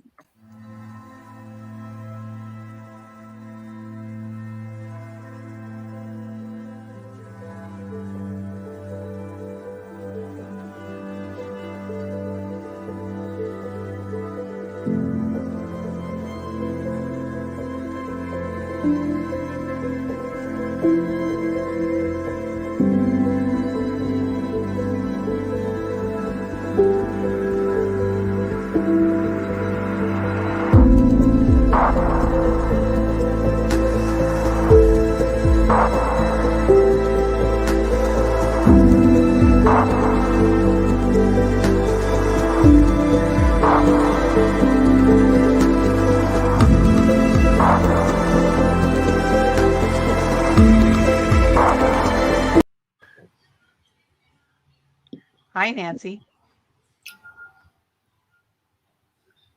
Are you there? You can't hear me? Can you hear me, Whitney? I can. I can. You can. Okay, let's go to Whitney then, because Nancy, if you can't hear me, go out and come back in. Go out and come back in. She's going to try that. So let's introduce our next guest. We have Whitney Wiley.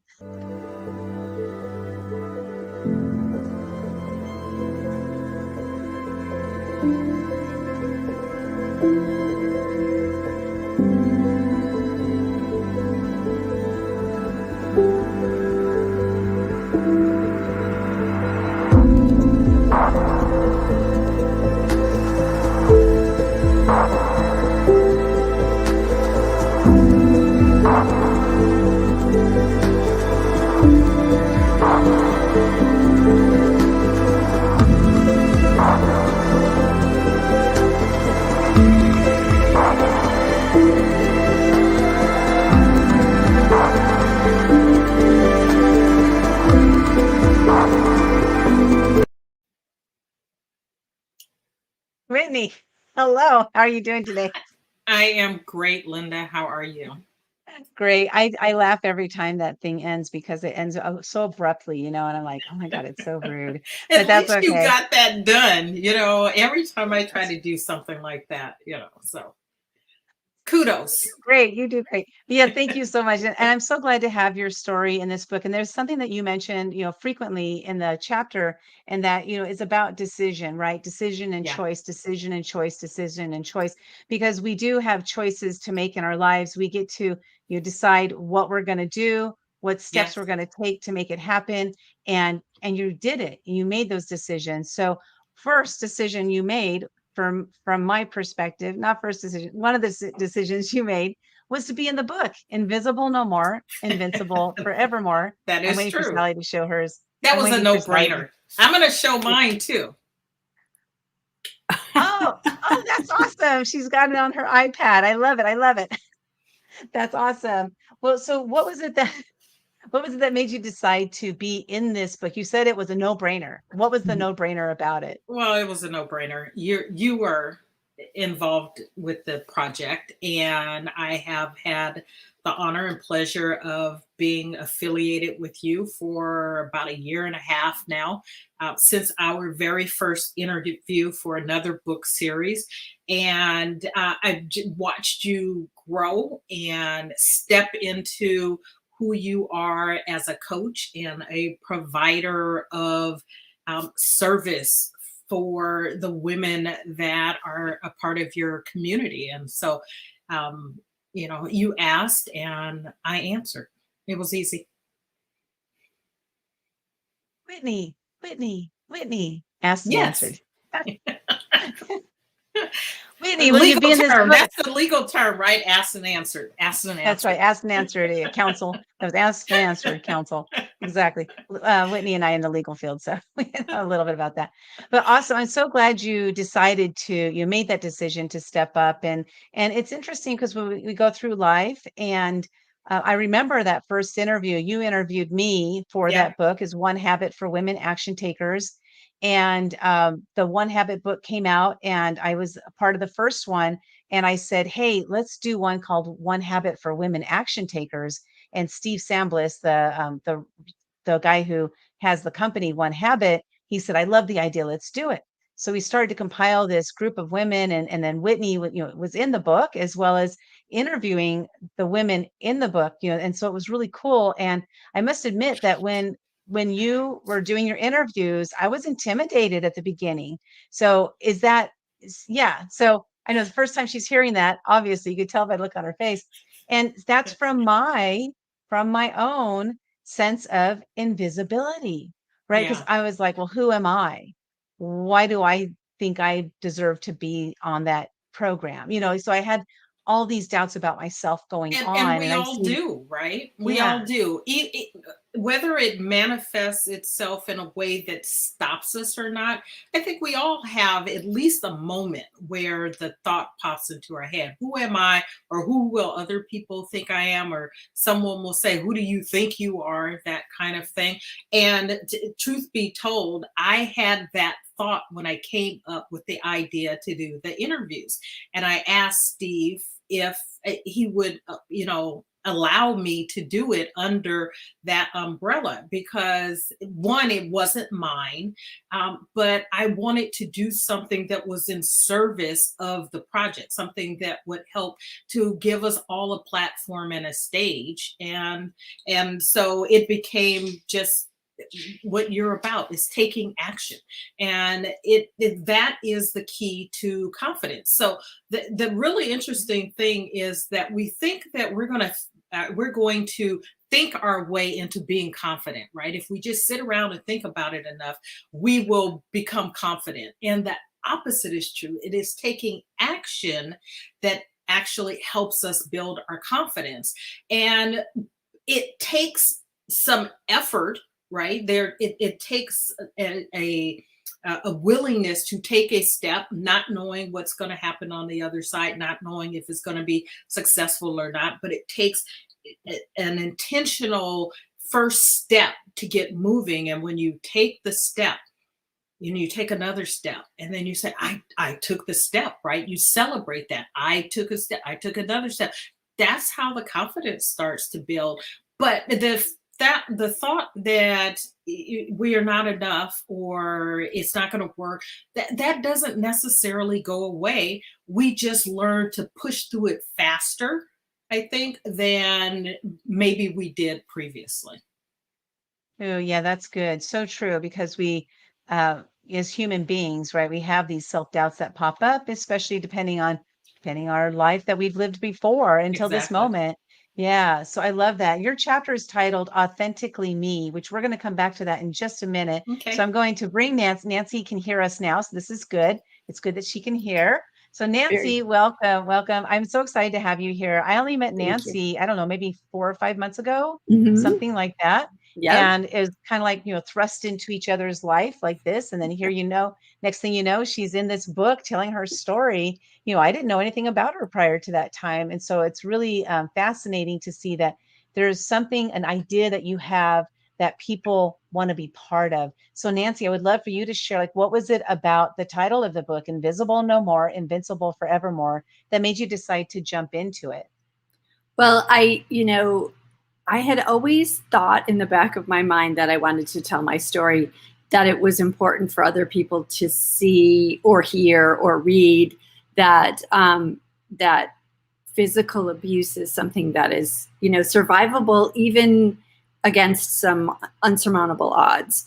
And I think, I thought it, I thought maybe I'll do some volunteer work, and because I had no idea how to write a book.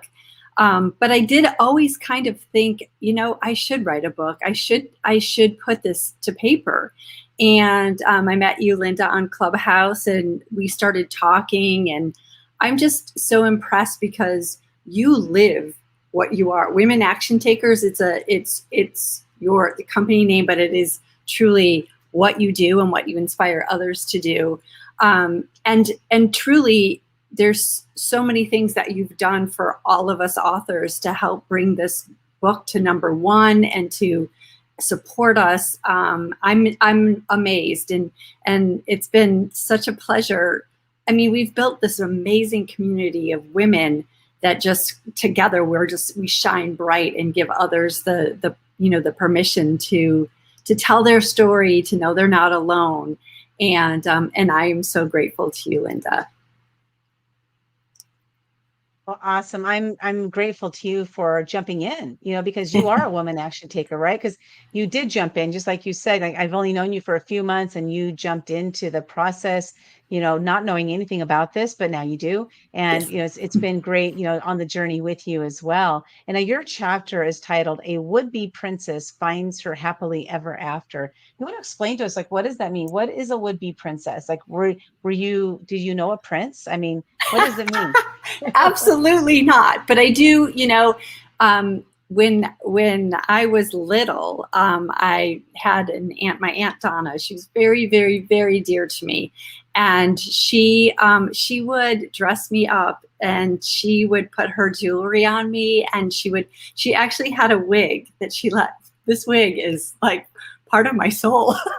So she let me put the wig on, and then she put makeup on me, and she would tell me I was a princess. And so I kind of always bought into the princess idea, the happily ever after. And my favorite fairy tale was Cinderella. And I felt like I was, it was a lot of fun to have that attention and to feel like a princess.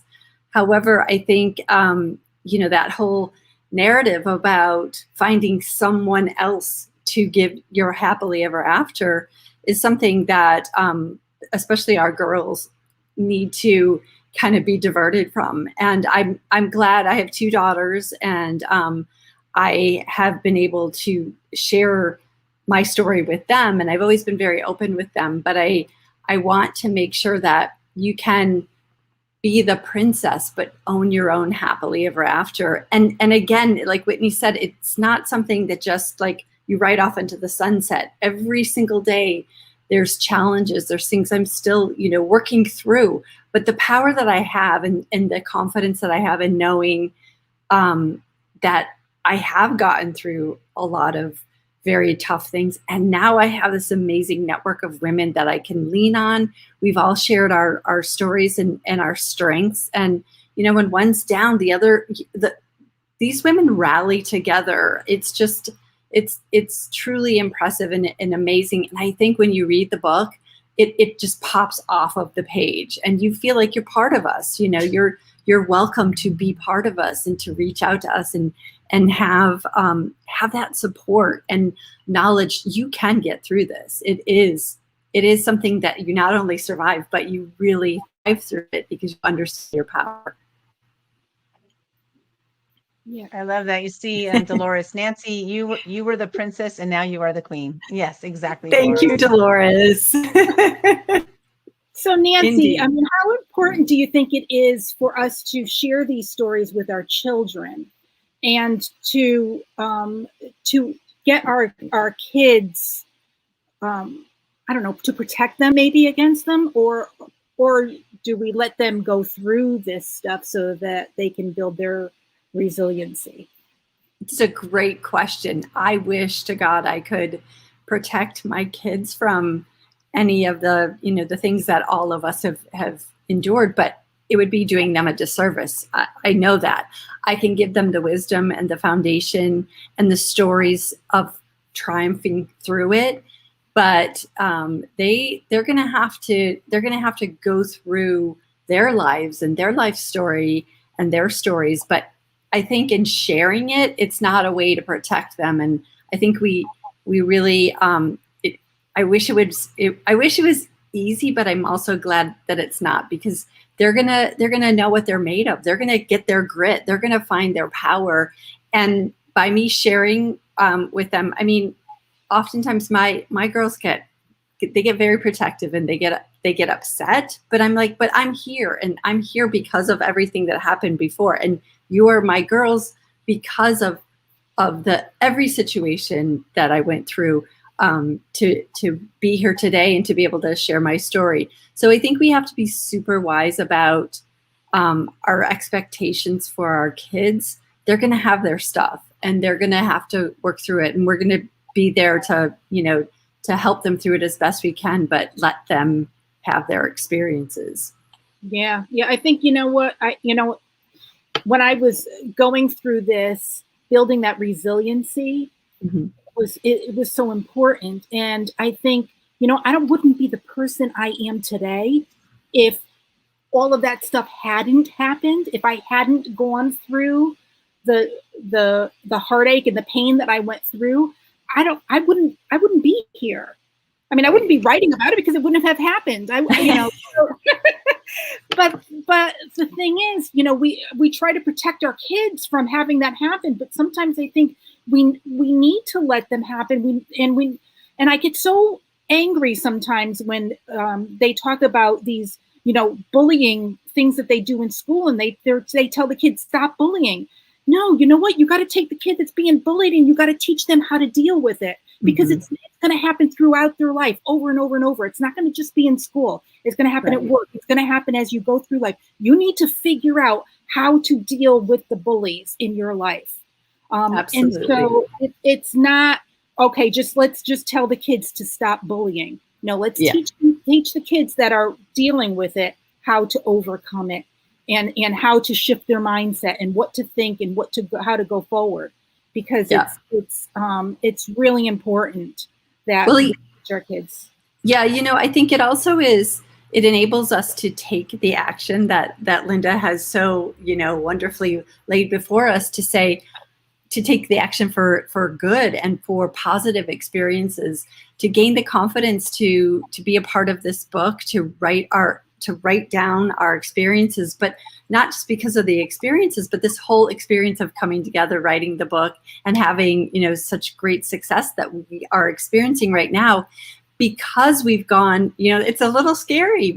We open our hearts and we're very vulnerable, and yet it's such a wonderful opportunity. So I think it enables us to know our own power. Yeah. And I saw Whitney shaking her head. And I know in her chapter, she talks about, you know, all the stuff that she had gone through and how coming out the other side. Oh, absolutely. I agree with you, Sally. Without the things that I've been through, I wouldn't be who I am today. And it's interesting. This morning, it was recording one of my podcasts, and I said exactly that. Without the experiences, I wouldn't be who I am. But I like who I am. Right. And that the person that I am is because, as Linda mentioned earlier, it's because of choices. I made choices that landed me in a lot of places that weren't pretty, that weren't fun, that were not healthy, but I had to own those choices. Right. And I think that ultimately that's the place that you're able to shift and go in a different direction. I didn't make excuses for those things. I didn't make excuses for the consequences of those actions. Those were mine. I chose them at the time for whatever reason. Some of them were not very smart.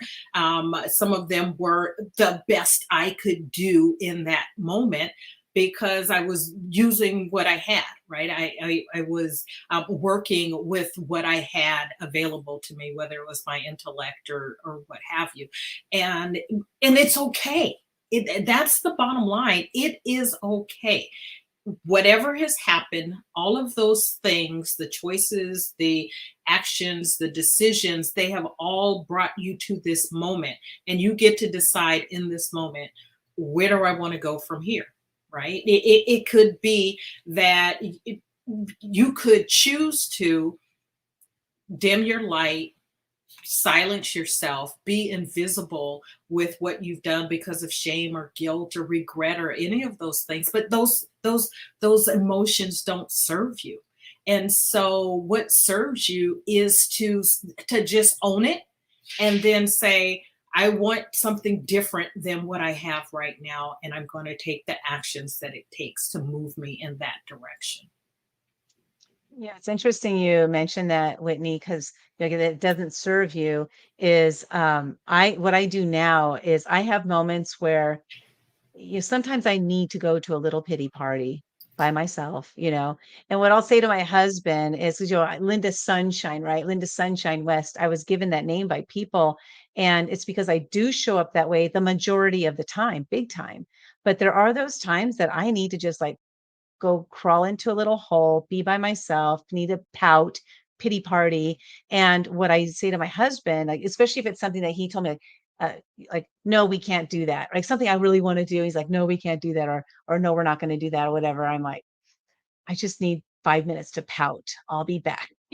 So what I'll do is, and this one thing is, in the past, sometimes I pouted for a week, 2 weeks, 2 months, sometimes years.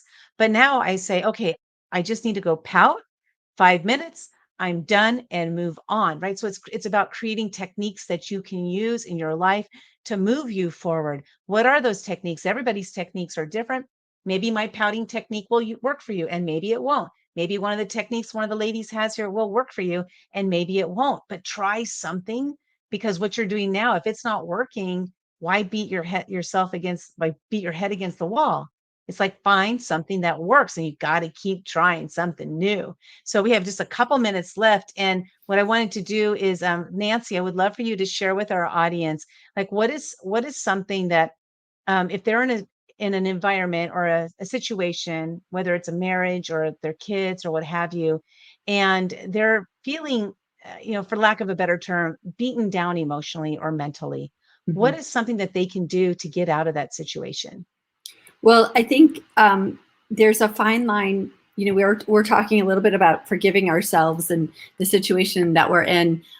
It's really important to recognize the power of being the victim and what it brings to you.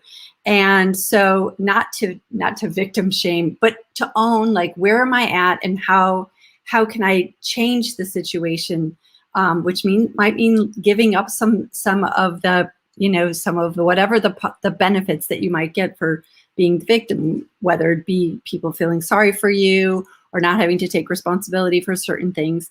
But once you do that, then to be able to forgive yourself like have your, be like, God, that really sucked. And I forgive myself. And now I'm ready to move on and put that back in the past of where it's meant to be. Now, when you're in a situation, an abusive situation, like I was, I mean, it was really, there was a lot less opportunity for me to leave, because there wasn't the police couldn't intervene unless I pressed charges, and my husband was a police officer. But I think now, don't be afraid to reach out for help, because you're not alone, and a lot of people have been through it, and there are a lot more resources for you to help you through a bad situation. I think as a society, we're becoming much more aware of our own ability to see and help, but not enable people to stay in that victim mode. I think that's it. It's a fine line, because it really is. It can be very, very dangerous and life-threatening, as I had experienced. But I think there's a mindset for us to shift in order for us to overcome some of that. Wow, thank you so much for sharing that. Thank you for your chapter in the book, Invisible No More, Invincible Forevermore. Your copies will be arriving soon. Yay. They are going out. Sally received hers today, so I know that people are receiving them. I haven't received mine yet, so and Whitney got hers on Kindle. There we go. And so, Whitney, I'd love for you to share with us, because the title of your chapter is Authentically Me. So I want you to share with us, like, what does authenticity mean to you, and how did you move into that space of being authentic? It started again with the choice. I was not happy where I was. And I had to take a look at my life in its totality and the things that I was doing. I was doing a lot of complaining at the time about my job. And part of it was my job, but part of it had nothing to do with my job. And I was sort of projecting some things onto my job. And so at the time, I think a lot of people would have said, you have a great platform. You've got a really good job. I was well paid. I was doing important work. And the thought that, things were not well in my world, probably from the outside, didn't seem to make a lot of sense. But when I look back and sort of connect the dots, it was obvious that I had just made choice after choice that landed me in a place that wasn't working for me. I had taken the job that I was in at that time out of fear. I had stayed in that job out of fear and continued to do the work, but it wasn't something that was resonating with me any longer. It wasn't speaking to my soul, but I didn't have the nerve to step out and say, I'm going to do something else, and I'm going to put together a plan to do that. And it took a long time for me to actually do that, probably 3 or 4 years, that before I actually started taking steps in order to move forward. I had spent at that point 10, 15 years as a lawyer. I'd gone to law school for 4 years at night when my son was young. And to say, okay, I don't want to do this anymore.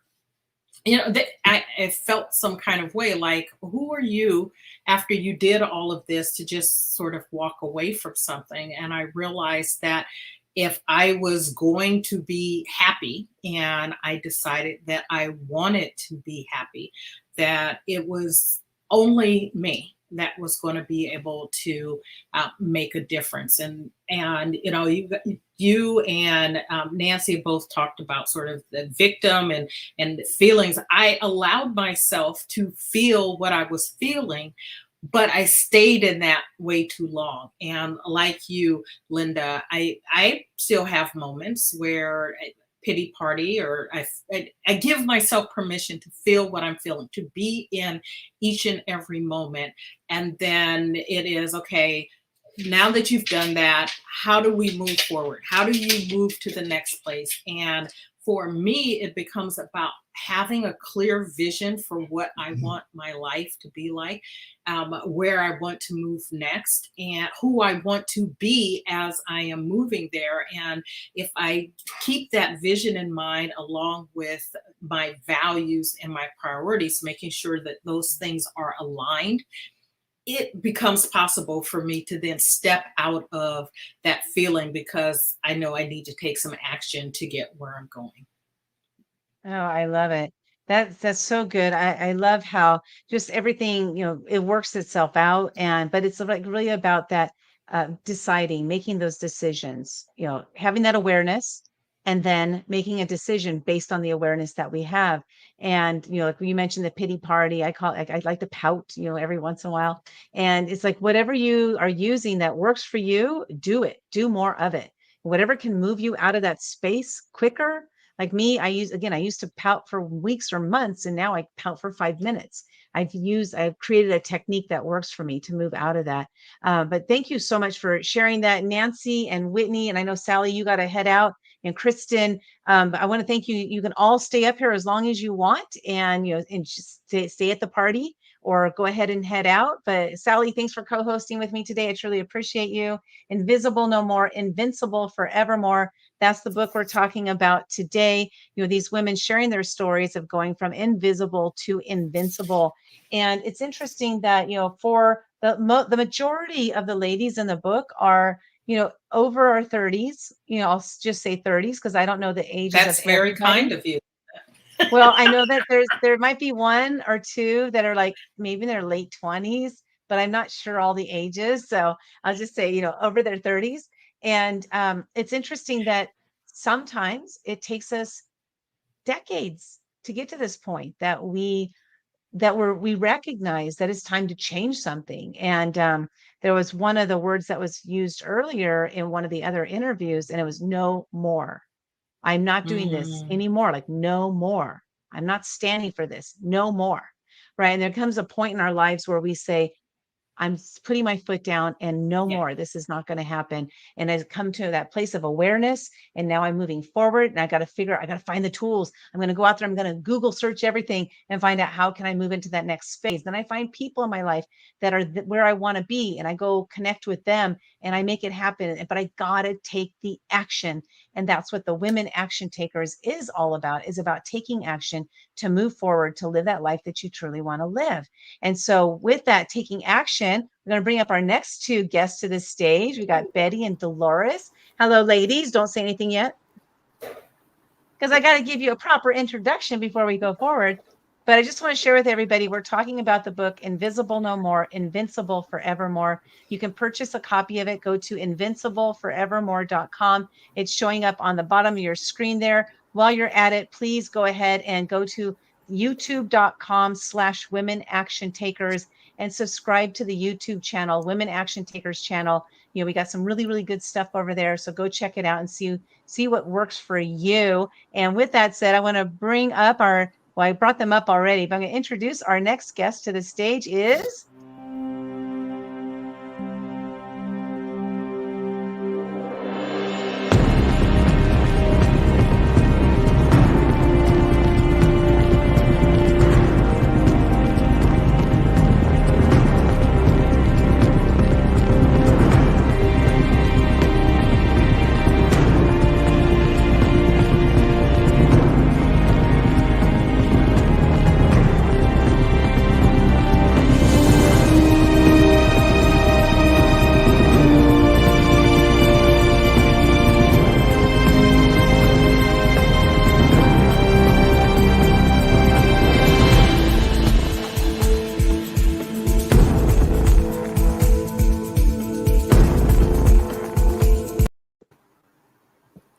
Betty Moore, and welcome to the stage. Good to see you today. It's good to see you too. Like, that was an abrupt ending. I know. I don't know how to fix that, but not for right now. It's all good. Welcome. And thank you so much for being part of this project, Invisible No More, Invincible Forevermore, sharing your story. And yours is a story of mental health, like the mental health aspect of it, of there was something going on in my life. I didn't really know what it was. I figured it out and now things are different. And so I love that we brought this different aspect into it because a lot of the stories are from like abusive environments where yours is along the mental health side of it. So thank you so much for telling your story. And I want you to share with everybody, what was it about this title, Invisible No More, Invincible Forevermore, that decides you to join in on this book? Well, Linda, you're right. My journey is more around mental health and finally actually looking at a diagnosis of bipolar that I had had since I was 11. And so really it was that I had pushed away and made this diagnosis invisible, but it was still absolutely occurring in my life. And when I finally brought it to the forefront and decided to look at it and decided to read the DSM-4, under which I was actually diagnosed with manic depression, which is now a subset of bipolar, I really started to be able to see that label didn't define me, but I did have that experience. And the experience was very, very uncomfortable. And I wanted to shift the experience. And so once I was able to see it and look at it and name it, then it was like a world of possibility for healing. And so really it was about bringing that, what we, for lack of a better term, called mental illness, right, to the forefront in order to heal. And that's what lit me up about being part of this project, was being able to share from that space, because so often we all hide whatever is happening in our minds, in our heads, and my therapist, I love her. She's like, we're all on the spectrum of mental illness. We're all on the spectrum of mental health. And she's like, you just get to experience all the things all the time at both really intense ends of the spectrum. So she reminds me that this is also a gift, especially now that I'm healing and treating it. That's fantastic. And again, it points back to that word awareness, right? Because until we become aware of something, how can we make a change? We don't know there's anything to change. So you had that awareness and you started to move forward. You found meditation, ascension, meditation, and this really helped you to be able to move forward quickly. And what's cool is that you were looking, you were seeking, and you found something and it worked for you. So before we go forward, though, I want to introduce our next guest. So we have up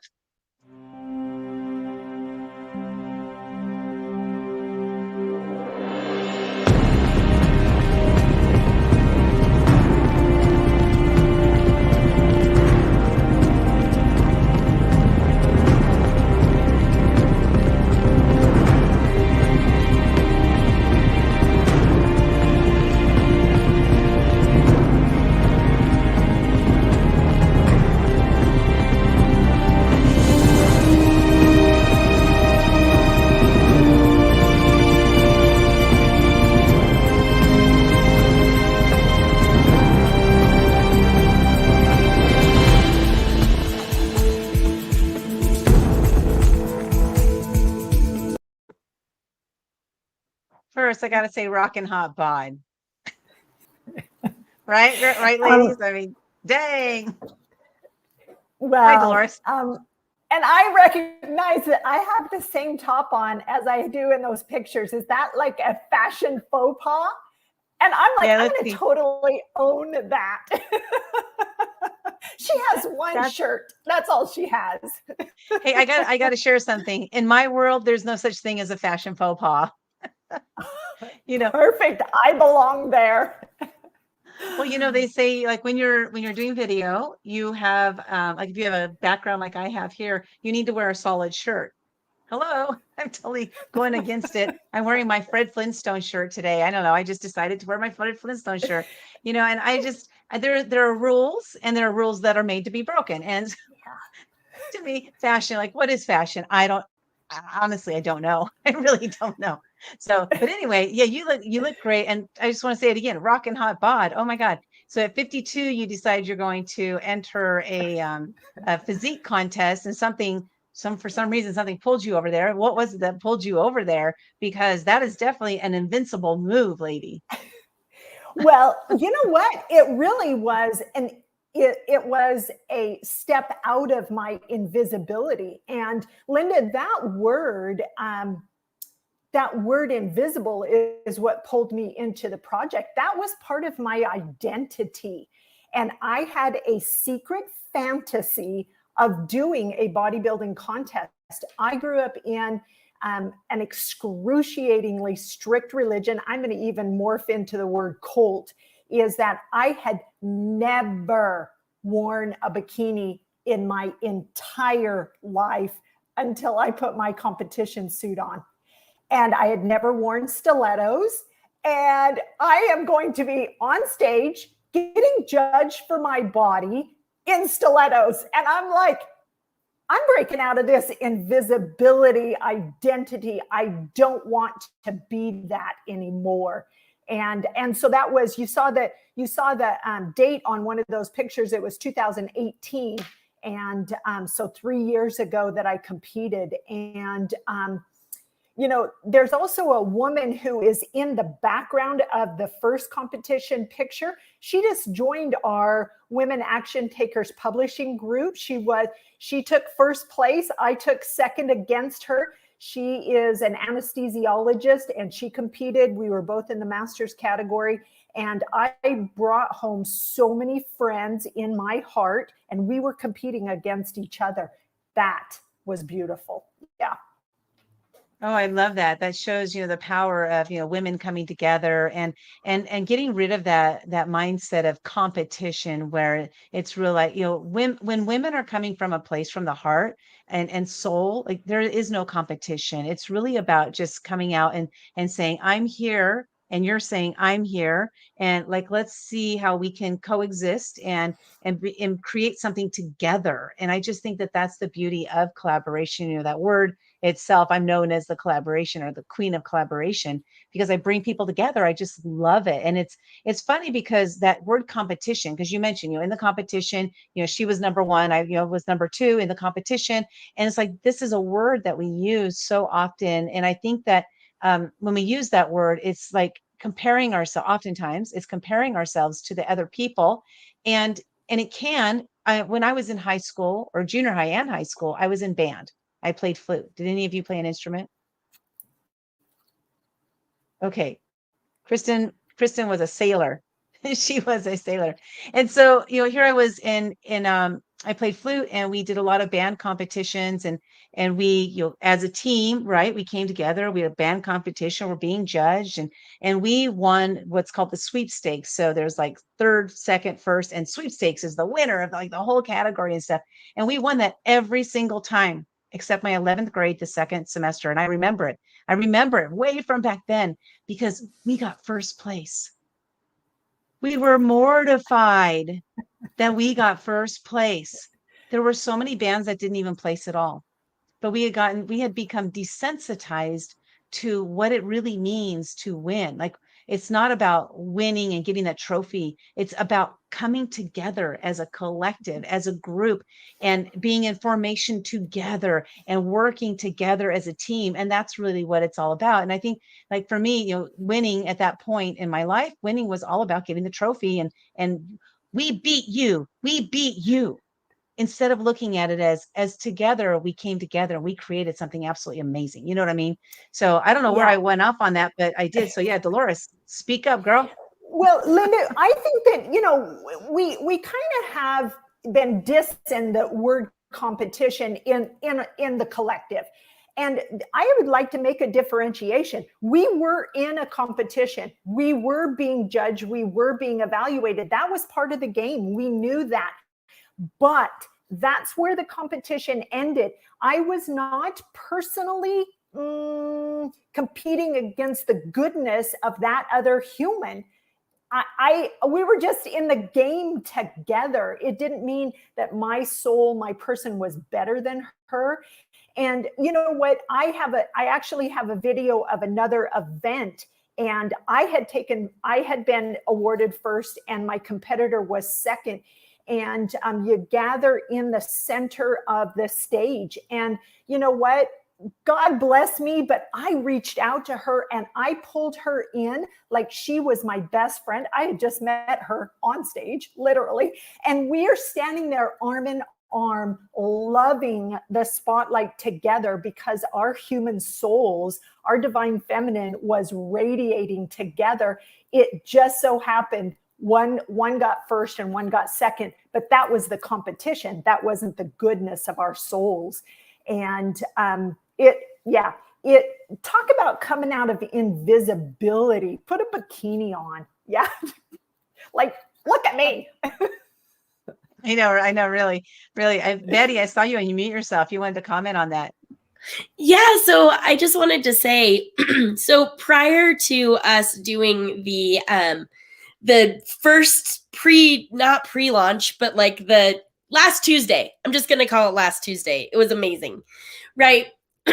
And what was really, really cool is I had never met any of you. I had never met the other women who were part of this collaboration. But even before we hit bestseller, even before we hit #1 bestseller, I felt like I'd won. Because all of a sudden, I had all of you in my life.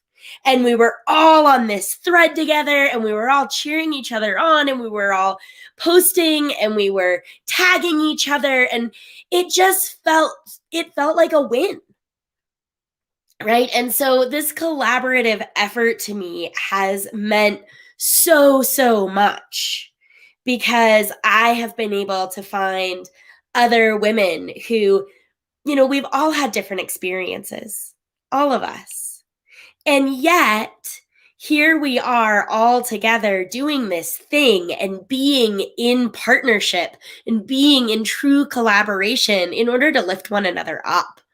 And my heart was just so wide open last week with so much joy and experiencing all of you. I love that. Thank you for sharing that. And, I'd like to know, Kristen, I want to hear your thoughts on this, like this competition, collaboration topic that we're talking about right now. Had to unmute myself. Well, growing up, I always felt that guys always had the upper hand over women.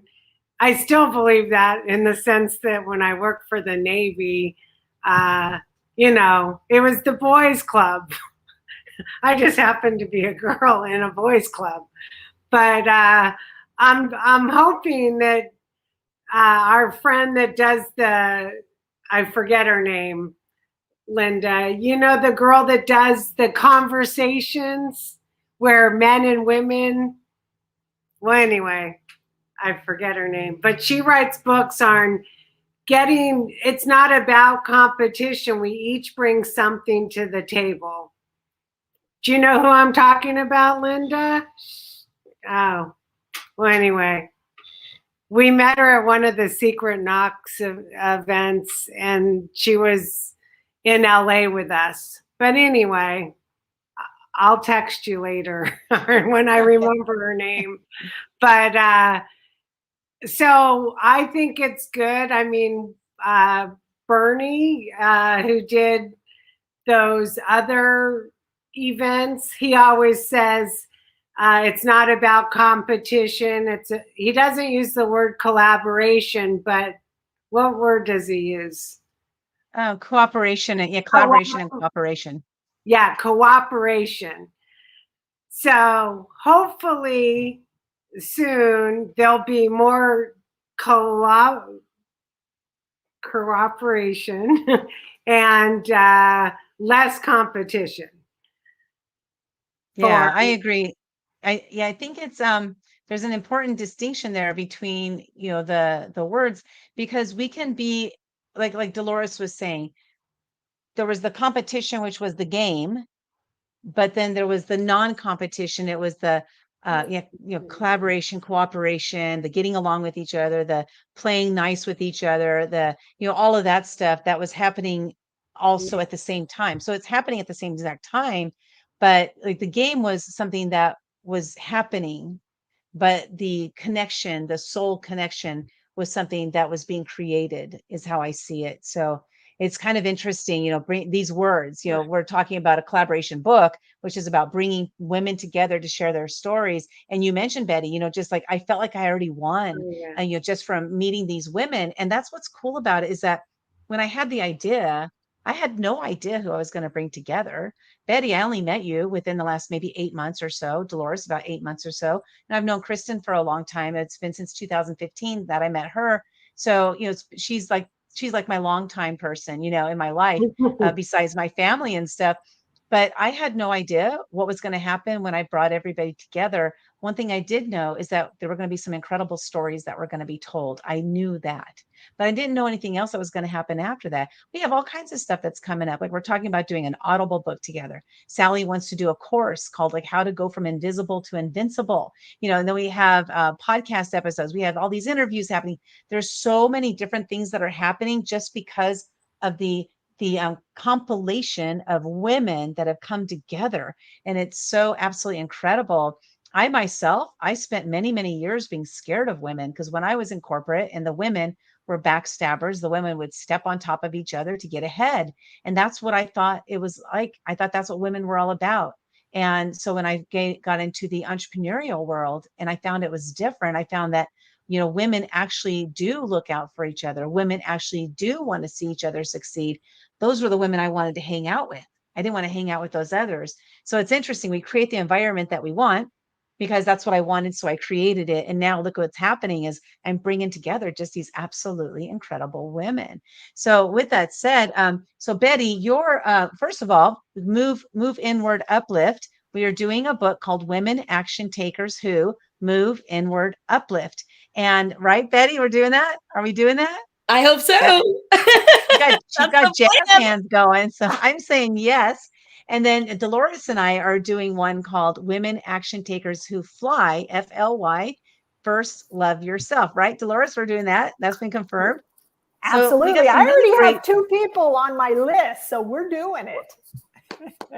Well, that's what's cool is that, once you have something and, people want to be part of it, like for me, I think about how can we do something together? How can we make it happen? So one of the things that I want to do with those Women Action Takers books, because they're women action takers, it's going to be a series of books, is I want to co-brand with other people. So your brand is Fly Girl, right? So we do a book called Women Action Takers Who Fly. And then we have, Kim Glass, she's been interviewing a lot of the women here, from these books. And that's, Women Action Takers with Unshakable Courage, which is her brand, is Unshakable Courage. So what I'm looking at is like, if there's anybody out there who has a brand that thinks it fits with Women Action Takers Who, then let's talk about it and let's create a collaboration book together where we can bring your people, my people, let's bring them all together and make something happen. So that's like this grand vision that I have, and it's just beginning. It's just beginning. So who knows where it's going to go? I mean, I can only envision what I can envision in this moment of my life right now. Tomorrow, I might have a completely different vision and grander vision because something will happen between today and tomorrow. So anyway, with that said, so Betty, you want to share a little bit about your chapter, Move Inward, Uplift, and what does that mean, and what is that all about? Yeah. So funnily enough, in October, Linda, when we met, October of 2020, when you and I met and I said yes to this collaboration, I obviously had no idea what the future would hold, right? And in February, I chose to quit a job that just wasn't working for me. And that was slightly scary. I didn't have another plan. My husband and I decided, though, that the stress level was it just wasn't conducive. And so after I left that job, I started going, okay, so a job isn't probably the place that I need to be, right? And so I started to explore, what is it? Like, who am I? What do I possess? What skills do I have? Whatever, that I can put into action in order to create abundance for my family and in my life. And so, as I often do, I got on Facebook and I asked my friends. I was like, what do I do, you guys? And what showed up was that it wasn't about what I do or what skills I possess. It was really about who I be. And when I am in a space, I create safety and I create openness and I create vulnerability. And what I have realized is that I want to be on stage. That is such a scary thing for me to say because it feels so narcissistic in some ways, but I have never shied away from a stage my entire life. It is silly for me to not be on a stage talking to people. And so I created my brand, Move Inward Uplift, in May of 2021. And here I am. And everyone kept telling me, well, you have to have a book. You have to have a book. And I was like, well, guess what? I've got a book. That's happening. So check that one off my list. But really what this is all about is it's using tools to bring people into an experience of, I call it stillness, where we can really, really start listening to who we are and who we be so that we can actually move outward into the world in order to uplift others. I love that how you say who we be. Right? Instead of who am I? It's so beautiful. You know, she's talking about the book called Invisible No More, Invincible Forevermore. You can read her story in it. Go to invincibleforevermore.com. Get your copy. It'll take you straight to Amazon. We're shooting for #1. We already are a #1 best-selling book in 5 categories, but we're looking to become #1 again. So you can help us do that by getting your copy of the book at Invincible Forevermore. And thank you, Betty, so much for being part of this project. And then also the project we have coming up. So excited to talk to you about that. And because like the logistics, all of that stuff is going to come this coming month in September. So it's exciting because, you know, you have an idea and what are you going to do with it? Are you going to take action? Are you going to make something happen? What are you going to, how are you going to make it happen? Are you going to bring other people in? Are you going to collaborate with others? Are you going to do it all by yourself? These are all decisions we get to make. And so for me, I'm super excited about moving forward with this on this project with you, Betty. Thank you for being part of Invisible No More, Invincible Forevermore.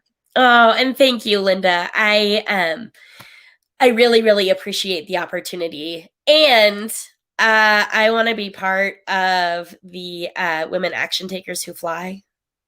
Okay, Fly Girl. We got another Fly Girl for us. I got a story about that too.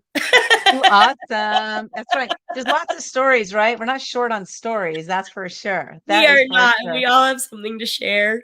Thank you so, so much. I'm going to hop off just to go take care of family, but I really, really appreciate it from the bottom of my heart. Thank you.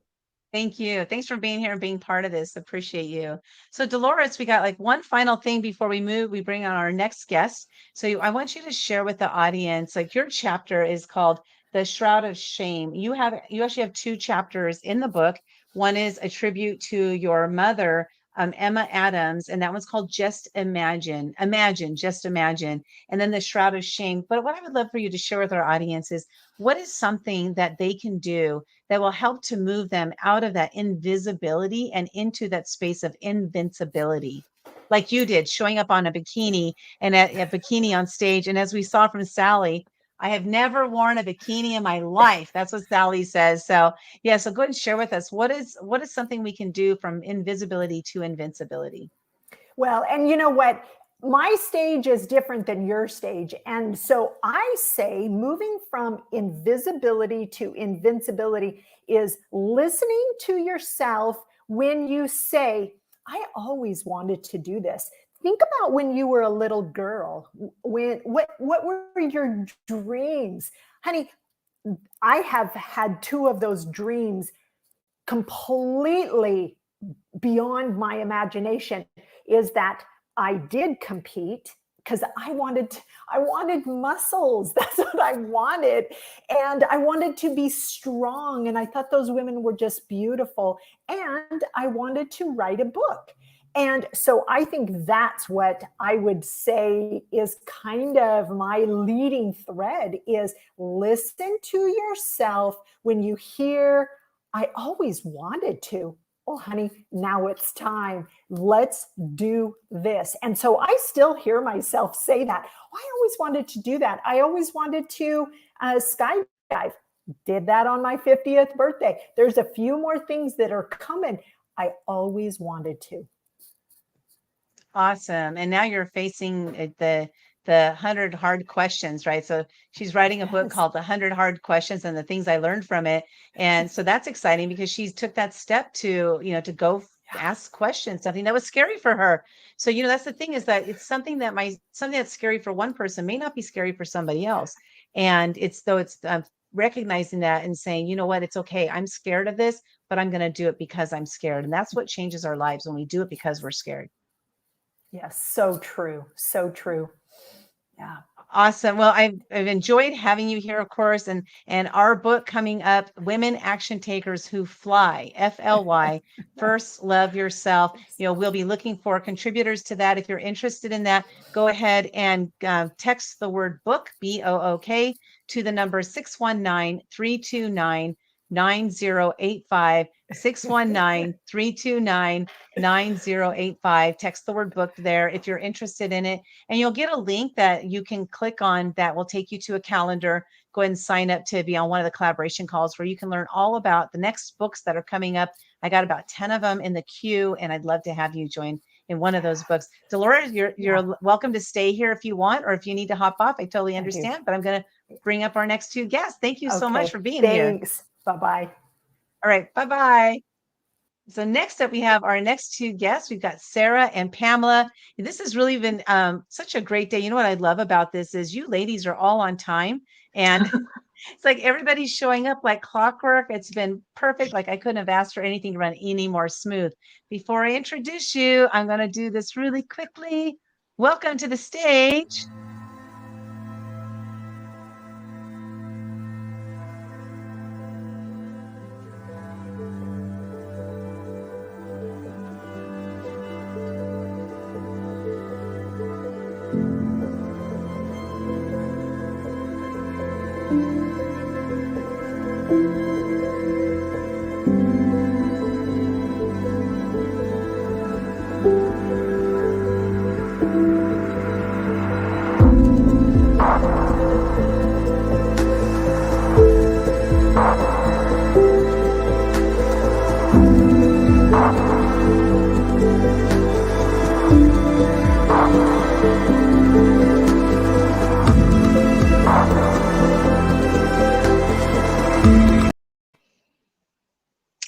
Welcome, Pamela.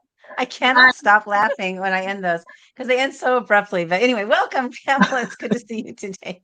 Thank you, Linda. Oh, I just love that video that you created. It touches my heart, and I got a great message from someone today who read my chapter and told me his own story about something that he's been hiding his entire life. And I love that we're inspiring people.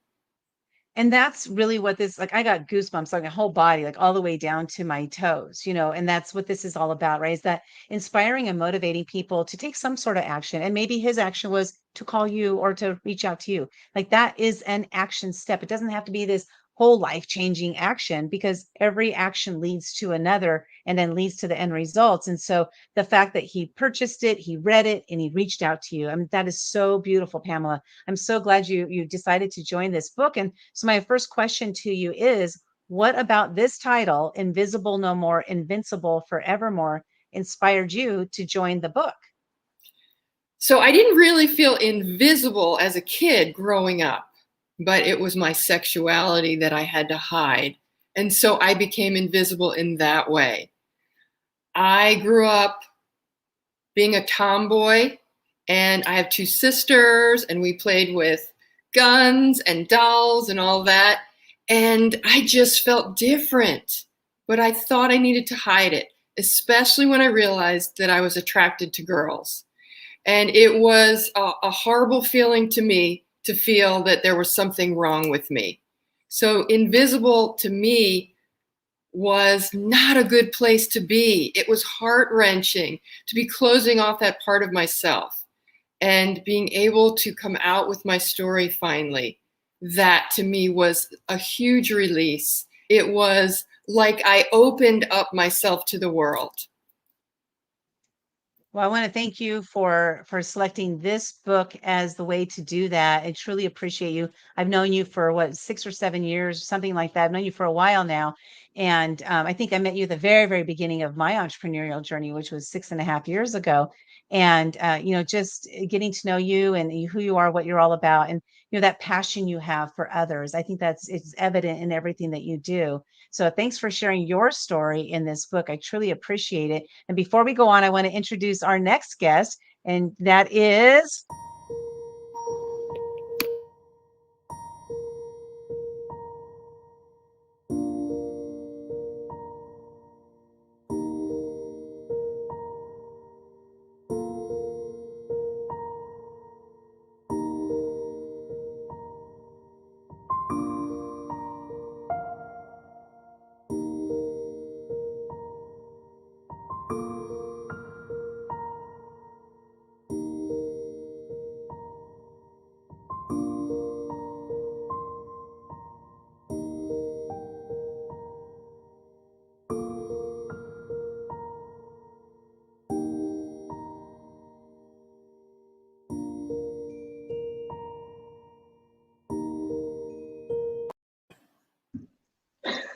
so beautiful. She laughed along with me. Yay, yay. The abrupt ending. Yes. Like there's no fade out. There's no like gentle movement out. It's like boom, we're done. All right. Sarah, you're up.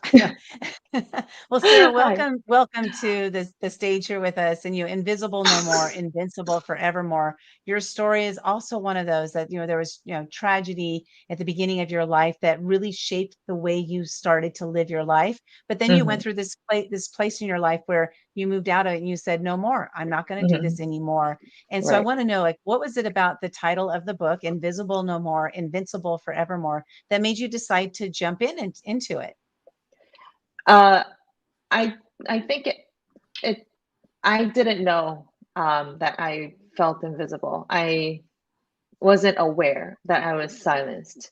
And it took someone else who's heard me speak on stage, and I was just introducing myself, and I think it just came out from my verbiage. And so when I was introduced to the title of the book, it didn't feel strange. It took me a while to think about the title. It resonated, and then in the writing process, which story do I want to share? That's when I realized, wow, I have unconsciously silenced myself, and I didn't even realize that's what I was doing.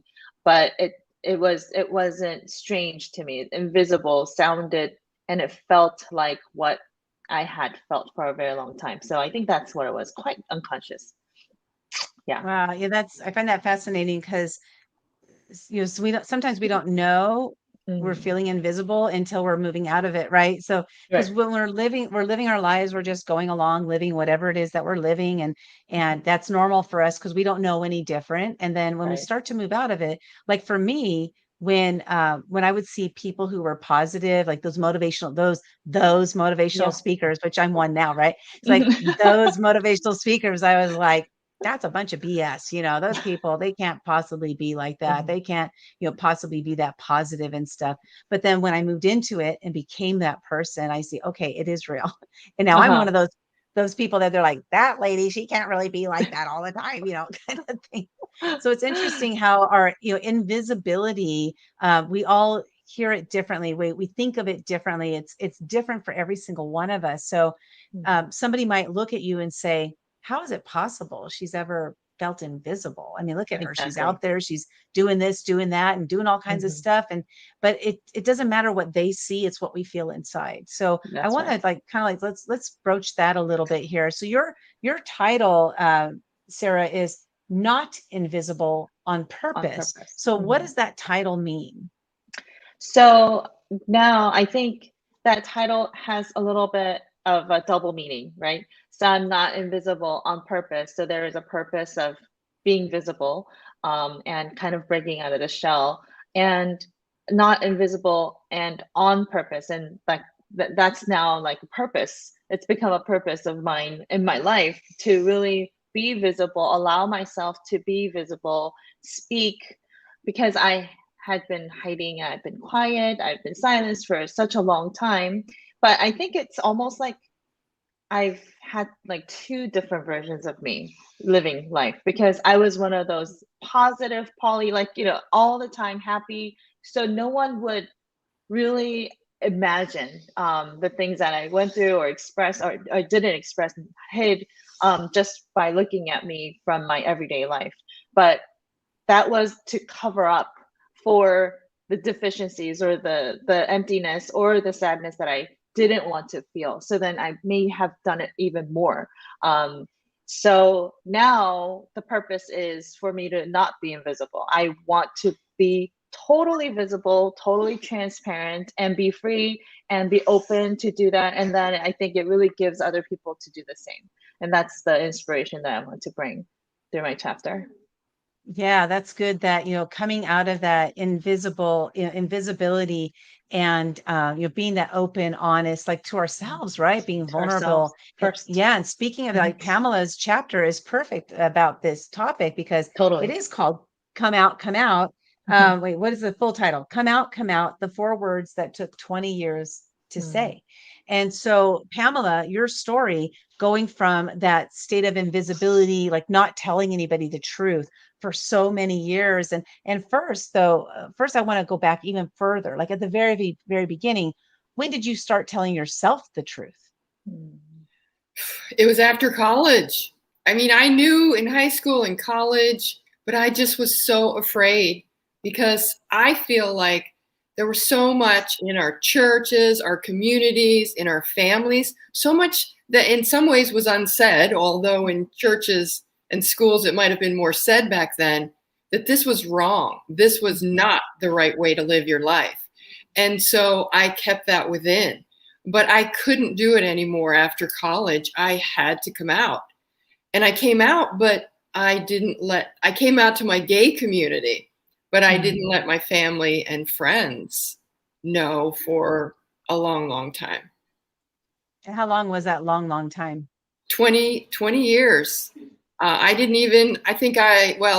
For my parents, it was 20 years. And even my college and high school friends, I went to a reunion. I brought my partner at the time to a reunion. So they're like, oh, this is your partner. Oh, cool. And they were so accepting of me. So my fear of being shunned and ostracized and thrown out of the community, the tribe, if you will, that was unfounded.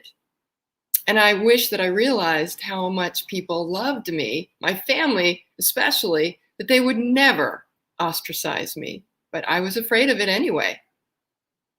Yeah, it's interesting. I have a friend who, she came out. I was working with her. She was a coworker, and we were the 3 amigas. We would do everything together. Me and her and another friend, and we would just go everywhere together. Sometimes we'd bring my husband along and just called him one of the girls. So he would hang out with the girls and stuff. And one day she texted us both and said, hey, let's all go to dinner. I have something I want to tell you. We had no idea, we had no idea what was going on. And we showed up and you could see the fear in her face. I'm just picturing it right now and just getting emotional thinking about from her perspective, the fear in her face when she told us that she was gay. And we were both extremely excited for her that she was admitting this to herself and that she was ready to move on with her life. And we were the first 2 people that she told. first two people that she told were two friends that she knew she could trust, but she was still scared to tell us. And I imagine, like, seeing from that perspective, because I was one of those first people that was told about this, and seeing it from that perspective, I can only imagine what you went through, because she had boyfriends. She was engaged to be married. She was living the life. She was the princess, and on all of that stuff. But she was living that lie to herself. And it took her a while to admit to herself. That's why I asked you that question, because it took her, I think she was probably about 25, 26 before she finally admitted it and discovered it, and then admitted it, because she did go through counseling that helped her to make this discovery. And the thing is that there are so many people out there that are living that life because they have the fear of what others may think of them. But not only that, because in your type of situation, it's like what society says, like, I'm wrong, I'm a bad person, this is an abomination, right? There's all these different stigmas that you've had to break through in order to allow you to break through yourself. And so it's like that added thing that's been that's been like toppled on top of it. So with your story that you share in the book, Invisible No More, Invincible Forevermore, because that's the story we're talking about today. Your story that you share, I mean, it's so incredible, because the journey you went on, that self-discovery, and then sharing with other people, finding that people were more accepting than you imagined they would be. So I want to hear from you, like that time when you found out, wow, they are more accepting. Did that make it easier for you the next time and the next time and the next time? Because there were more people, and it still happens today, right? It's not like you're walking with like you have a wheelchair and people can see. No, they don't know. They don't know. So has it changed for you? Has it evolved for you? Or do you still have some of those fears that come up when you mention it to somebody? For the most part, I get a real charge out of just being me. And in fact, I always say I'm the poster child for coming out, because I say hello. Instead of saying hello, I say, hi, I'm a lesbian. Now, it's not quite that severe, but I was traveling a lot. I worked in corporate America and I flew a lot. And when I'd be sitting next to someone on the plane, we'd have casual conversation. And then typically most men and women would ask, so what does your husband do? And then I got to tell them my story, and they were like a little bit in shock at first. And then by the end of the flight, they would say something like this to me: wow, thank you so much for sharing that, because I don't know a gay person. Or they would say something to that effect. And then they would say, it makes me realize that you're just like me. And that was so powerful. And it was my dad who really gave me the courage to be me. When he was told, it was like, oh my gosh, I love my daughter so much and I'm so proud of you. That's at least what I thought, how he reacted. Come to find out much later, it wasn't quite like that. But what I heard was, I'm so proud of you and we love you and we're so happy for you. And that gave me the courage to live my life out and proud. And yet today, there are times when I hesitate based on what someone has said or how they've reacted to something. And I shouldn't hesitate, but there are times when I do hesitate. And then I find the courage to be invincible and come out anyway.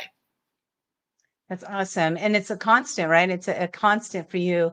It's not just the 20 years ago and the time before that, but it still happens today. And that's what my point was there. And she shares the story about like what her dad said. So you got to buy the book at invincibleforevermore.com to read the rest of the story about how she went through that process. And like she mentioned at the very, very beginning here, that a gentleman reached out to her and said, thank you so much for your story. And that really helped him, right? So this is going to help other people. That's what I love about the stories in this book. Like they get deep. They get really deep. Like, and speaking of that, let's move to Sarah, because, Sarah's story was, involves, if I remember correctly, I don't remember exactly as everything, but a priest, correct? Or yes, a pastor and another family member who's, I'm not sure still whether it was a cousin or an uncle. Yeah. So she had some, an encounter with, these men in her life. And what really struck me, Sarah, is when we talked, especially that first time that we were having our conversation to talk about you being in the book, is you shared how you would like you didn't want to be pretty. You didn't Right. want anybody to say you were pretty. And I want you to talk about that aspect, because there are a lot of women who feel this, especially those who have gone through some sort of sexual abuse as a youngster. And like, you don't want to be pretty because you don't want them to look at you. You don't want them to see you as a sex symbol. There are so many things you don't want. So I want you to talk about that aspect of it. Yeah. So it's, I didn't realize that's even what I was doing as I was doing it. And so all of this came later, and it kind of, that was like the first breakthrough I had. But what I remember is, I think it was not too long after the incident with the pastor that I decided that I would just cut my hair short, and they would call it a boy cut. And I didn't have any reservations. I said, okay, let's do it. And that, I think it kind of surprised everyone, but I felt better having that short hair. And I remember thinking, okay, this way, no one's going to think I'm pretty. And it's ridiculous because I had boys showing interest, and they would say the word either you're cute or pretty or beautiful. The worst thing they could say to me, I would lash out on them. I don't know. I mean, I don't know how they even stuck up with me, because it sounds crazy. Because I said, why do you think I'm pretty? I'm not cute. I don't want you to be cute. Like, I don't want you to think that I'm cute. I don't want to be cute. I don't want to be pretty. Like, don't say anything that has anything to do with those words. You're crazy. And they're like, no, you're crazy. They're like, no.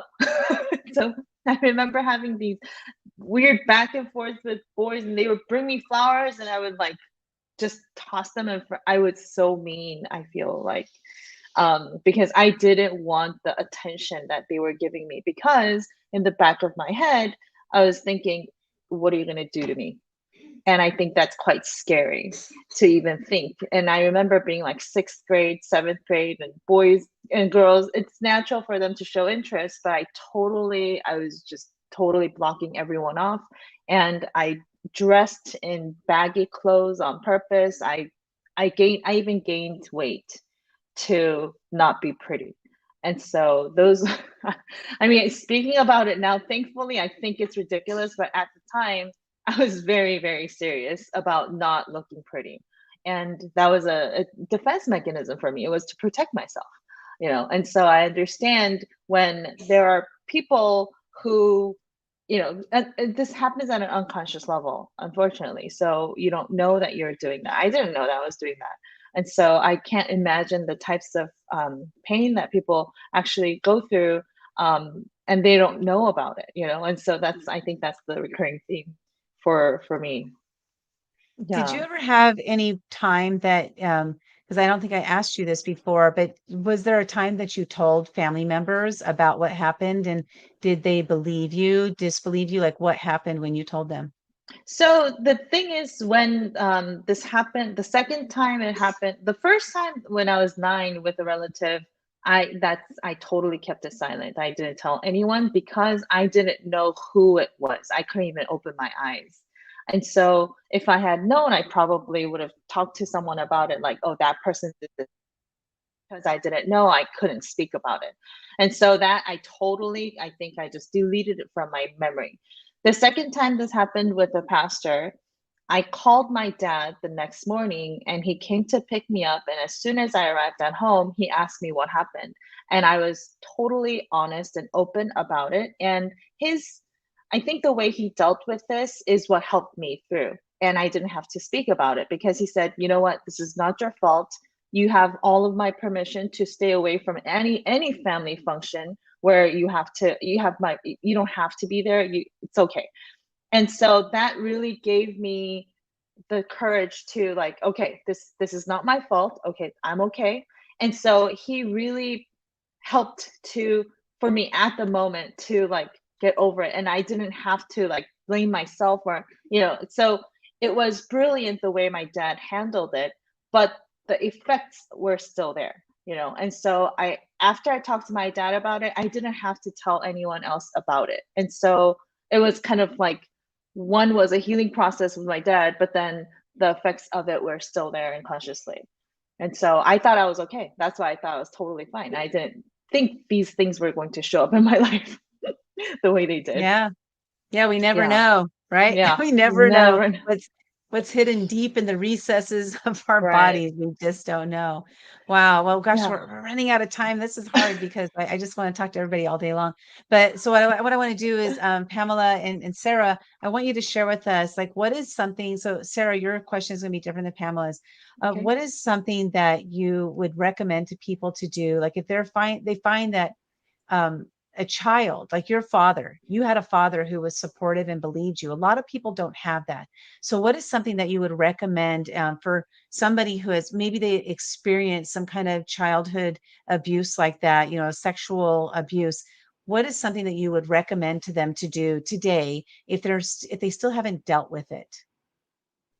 Is this a question for me or Pamela? Yes, Oh, for for me. you. Okay. I one of the things that happened when I did share this story with a group, a very small group of people that trained with me in NLP, I was shocked because people approached me after I had shared the story. And I think there were about 18 of us in the room. I think literally 16 of them came up and they said, you know what, I have similar experiences. And so until then, I thought I was the only one dealing with something like that. And so there, I felt like, okay, I'm not alone. Wow. I was sad and happy at the same time because, wow, this is so common. And, it was a mixed feeling. What I would recommend is I realized that it took me a long time. I had to work on myself through all kinds of personal development. I read all types of books. I went to church and I was like, how do I forgive? How do I forget? And I think it's a journey that I went through. And I think I came to a point where all of this just made sense for me. And I was at the right place to be able to let go, forgive, and just process it. And here I am at this part of my life where I'm able to talk about it, and I even wrote a book about it. And so I would say just take it slow. Like it's not like you go through something and you should speak about it. Like if it makes you uncomfortable, no pressure. I think it's a journey that everyone goes on, and the journey is different. And so be gracious to yourself. Give yourself grace. Whatever you're feeling is valid, and whatever you're going through, however the experience felt for you, is valid.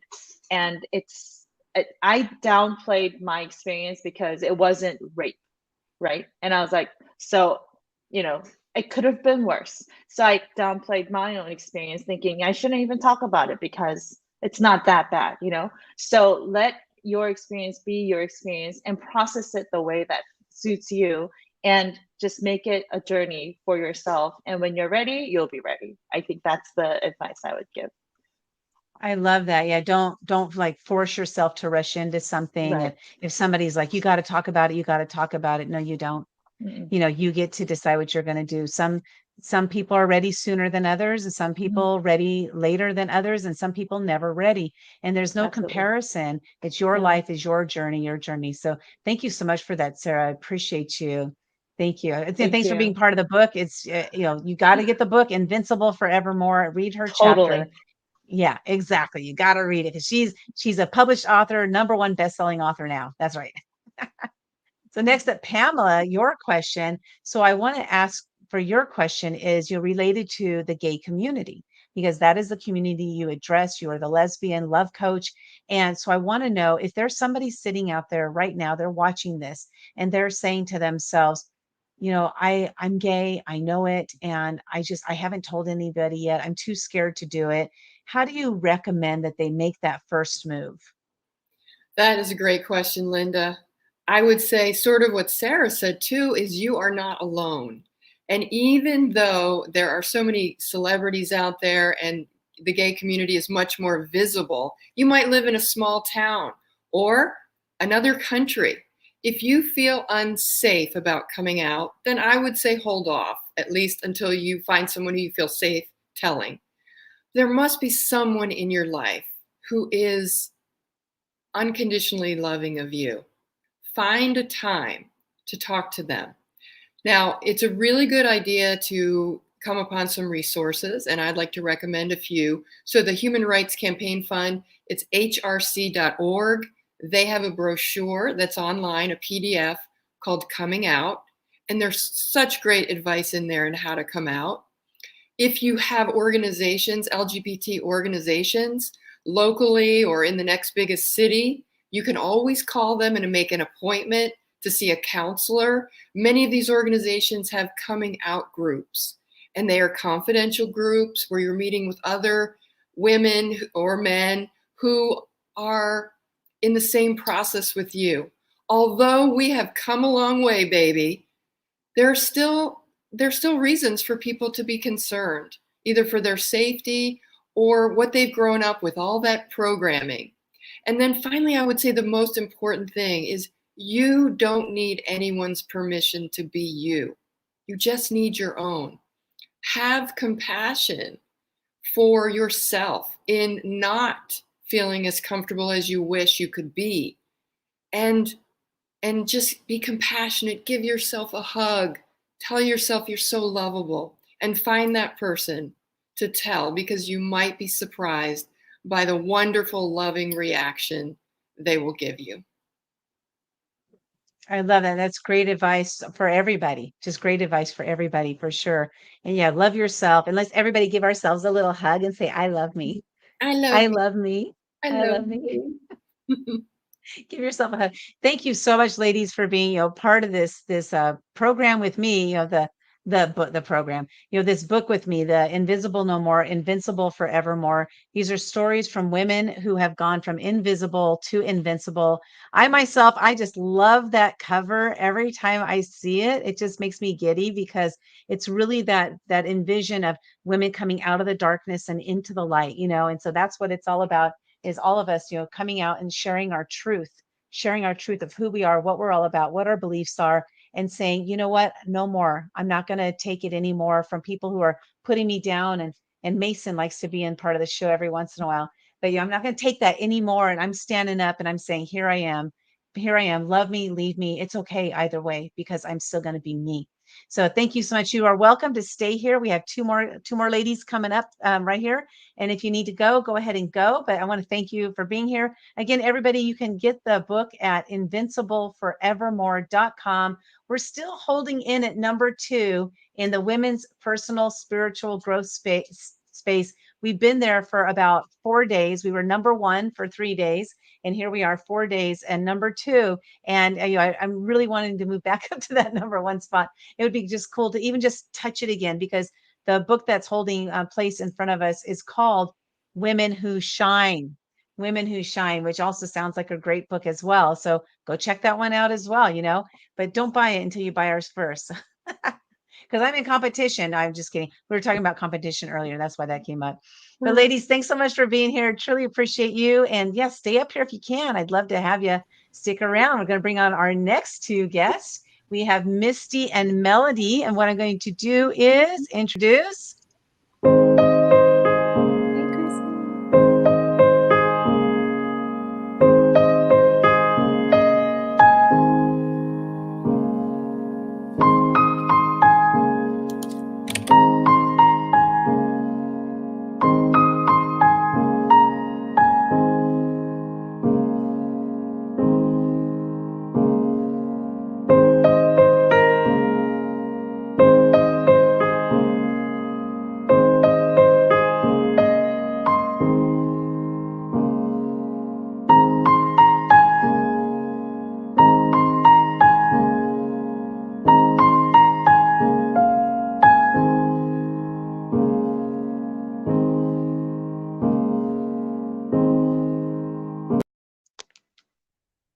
Welcome, Misty Lane, to the show. I see your face and down in the green room there, and I'm like letting her read her words. And so Yeah, I could see it. And thank you so much for being here today. I know you're going through a tough time right now, with a lot of stuff going on. You're in the COVID world and, taking care of patients and then you have, your grandbaby, you have a lot of things that have been happening lately. And I want to thank you, for being here today and sharing your story in the book, Invisible No More, Invincible Forevermore. So the first thing I would like to ask you is, what was it about the title that made you decide to get into this book, Invisible No More, Invincible Forevermore? It was because after living through domestic abuse and surviving it, I remember those days where I truly wanted to be invisible. Like I didn't want a single soul to see me, allowing a man to talk to me the way he did, to put marks on me the way he did. I just wanted to curl up in a ball and hide and be invisible to the world because I was ashamed. And after learning that, that stuff wasn't my fault, that those were his problems, and that I was strong enough and that I had a voice, and that I could overcome it, and there could be life after, and that the scars would go away. After discovering those things, it's like nothing would stop me now. Nothing's going to stop me now, and I am invincible forevermore. So it was absolutely a title that aligned with my journey. It sure is. It definitely is. And you are doing so many things today. And we're going to talk about one of the collaboration projects that you and I are working on together and just introduce people to that. But before we do that, I want to go and introduce our next guest, who is...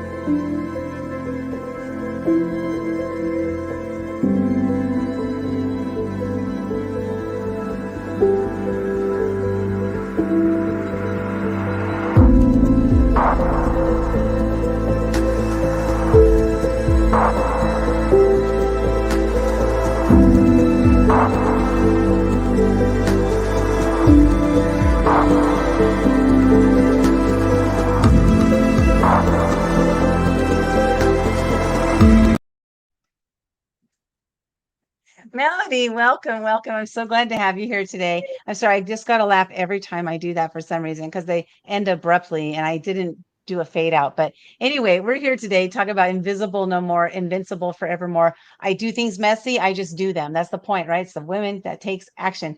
And you talk about the underdog, and we're going to talk about that in just a minute. But before we do, because you talk about the underdog might just be you, what was it about the title of this book that compelled you to go ahead and write a chapter in it?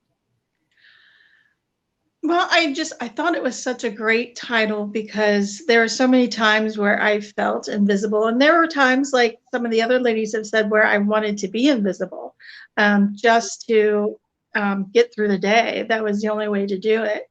And I appreciated the offer to, when you asked me if this is something I want to be in, and it's like the imposter syndrome quickly stepped in, and then I was like, no, maybe people do need to hear my story, and why not? Then so I just kind of had to take a leap of faith and take some courage, and I was so happy and honored to be part of the group. Well, awesome. I'm so glad you did because it is a story that, many people experience. And so when we hear other stories of things they've gone through, Misty talks about, you're basically daring to share your story, because it's in our stories when we tell those stories that other people are encouraged, motivated, inspired to also speak out. And when we speak out, that's when we do our healing. That's when our healing happens. When we keep it all bottled up inside, the healing doesn't occur. And so by you sharing your story, I want to thank you so much for doing that. And let's talk about the underdog. What is the underdog? Because I believe it's probably different for everybody, but what does the underdog mean to you? To me, it was just, not always some people not believing in me, and especially, or the expectations, especially growing up, there were certain expectations that a girl was supposed to do. And in my little rural area, it was really, if you got married and didn't go to college, that was okay. And so I just wanted to step out of that norm and do something different that is kind of like the underdog. And I didn't have a lot of money growing up, which is neither here nor there, but it was a struggle, and I didn't have the connections. And so I always felt like I had to work harder than the next person because I didn't have those connections to get what I wanted and to get where I wanted to be. Yeah, that's cool because you didn't let that stop you. And I think that's the key message here, right? Is that you may feel like the underdog. And if you think about it, there might be people, that don't see you as the underdog, but they see themselves as the underdog.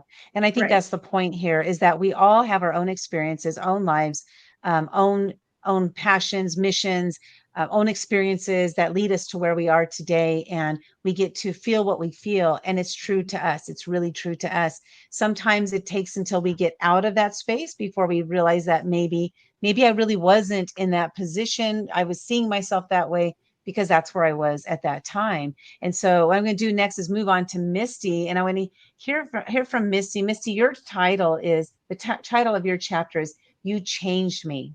And I want to hear about this because, what does You Changed Me mean? And what is the message behind that? I want to say hi to Kristen real quick. Hey, Kristen, I see you in there. Beautiful. Okay, You Changed Me. So that's really special to me, Linda. The abuse that I went through, the domestic abuse I went through, I ended up marrying my drug dealer because I had gotten hooked on cocaine at 32 years old, a mother of two that should have known better. I was very confident. I was in medical school studying to be a surgeon. I had been in beauty pageants my whole life. I had a lot of confidence in me, in myself. I carried myself with a lot of pride and honor. I was very aggressive.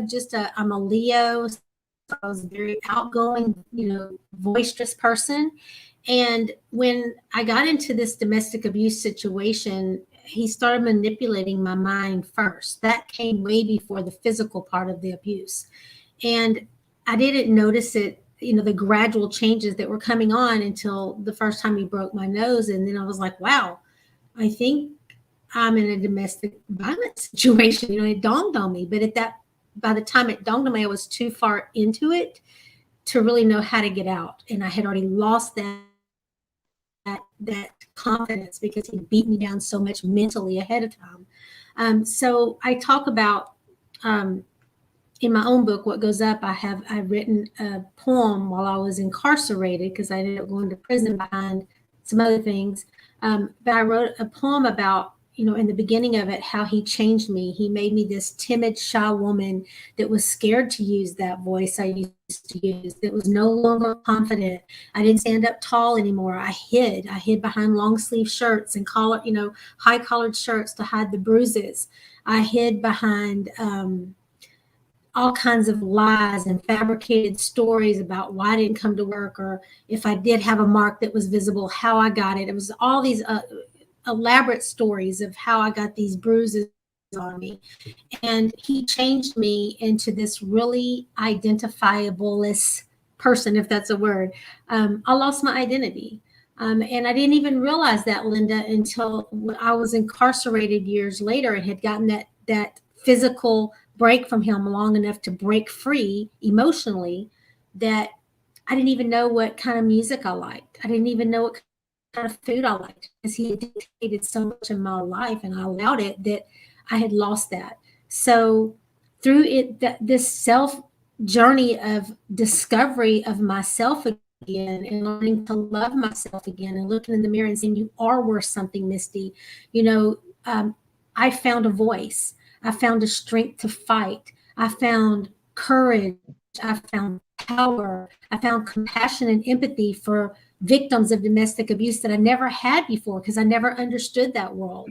And he did. He changed me into the most empowered woman to get out there and fight and to show others that we can live through it.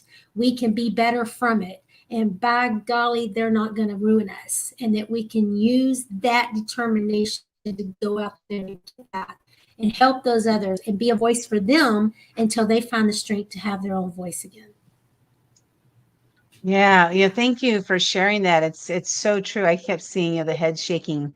We have the ladies here, right? The heads are shaking, which we know that means that they're in agreement. And so it's Bobbleheads. so cool. Yeah.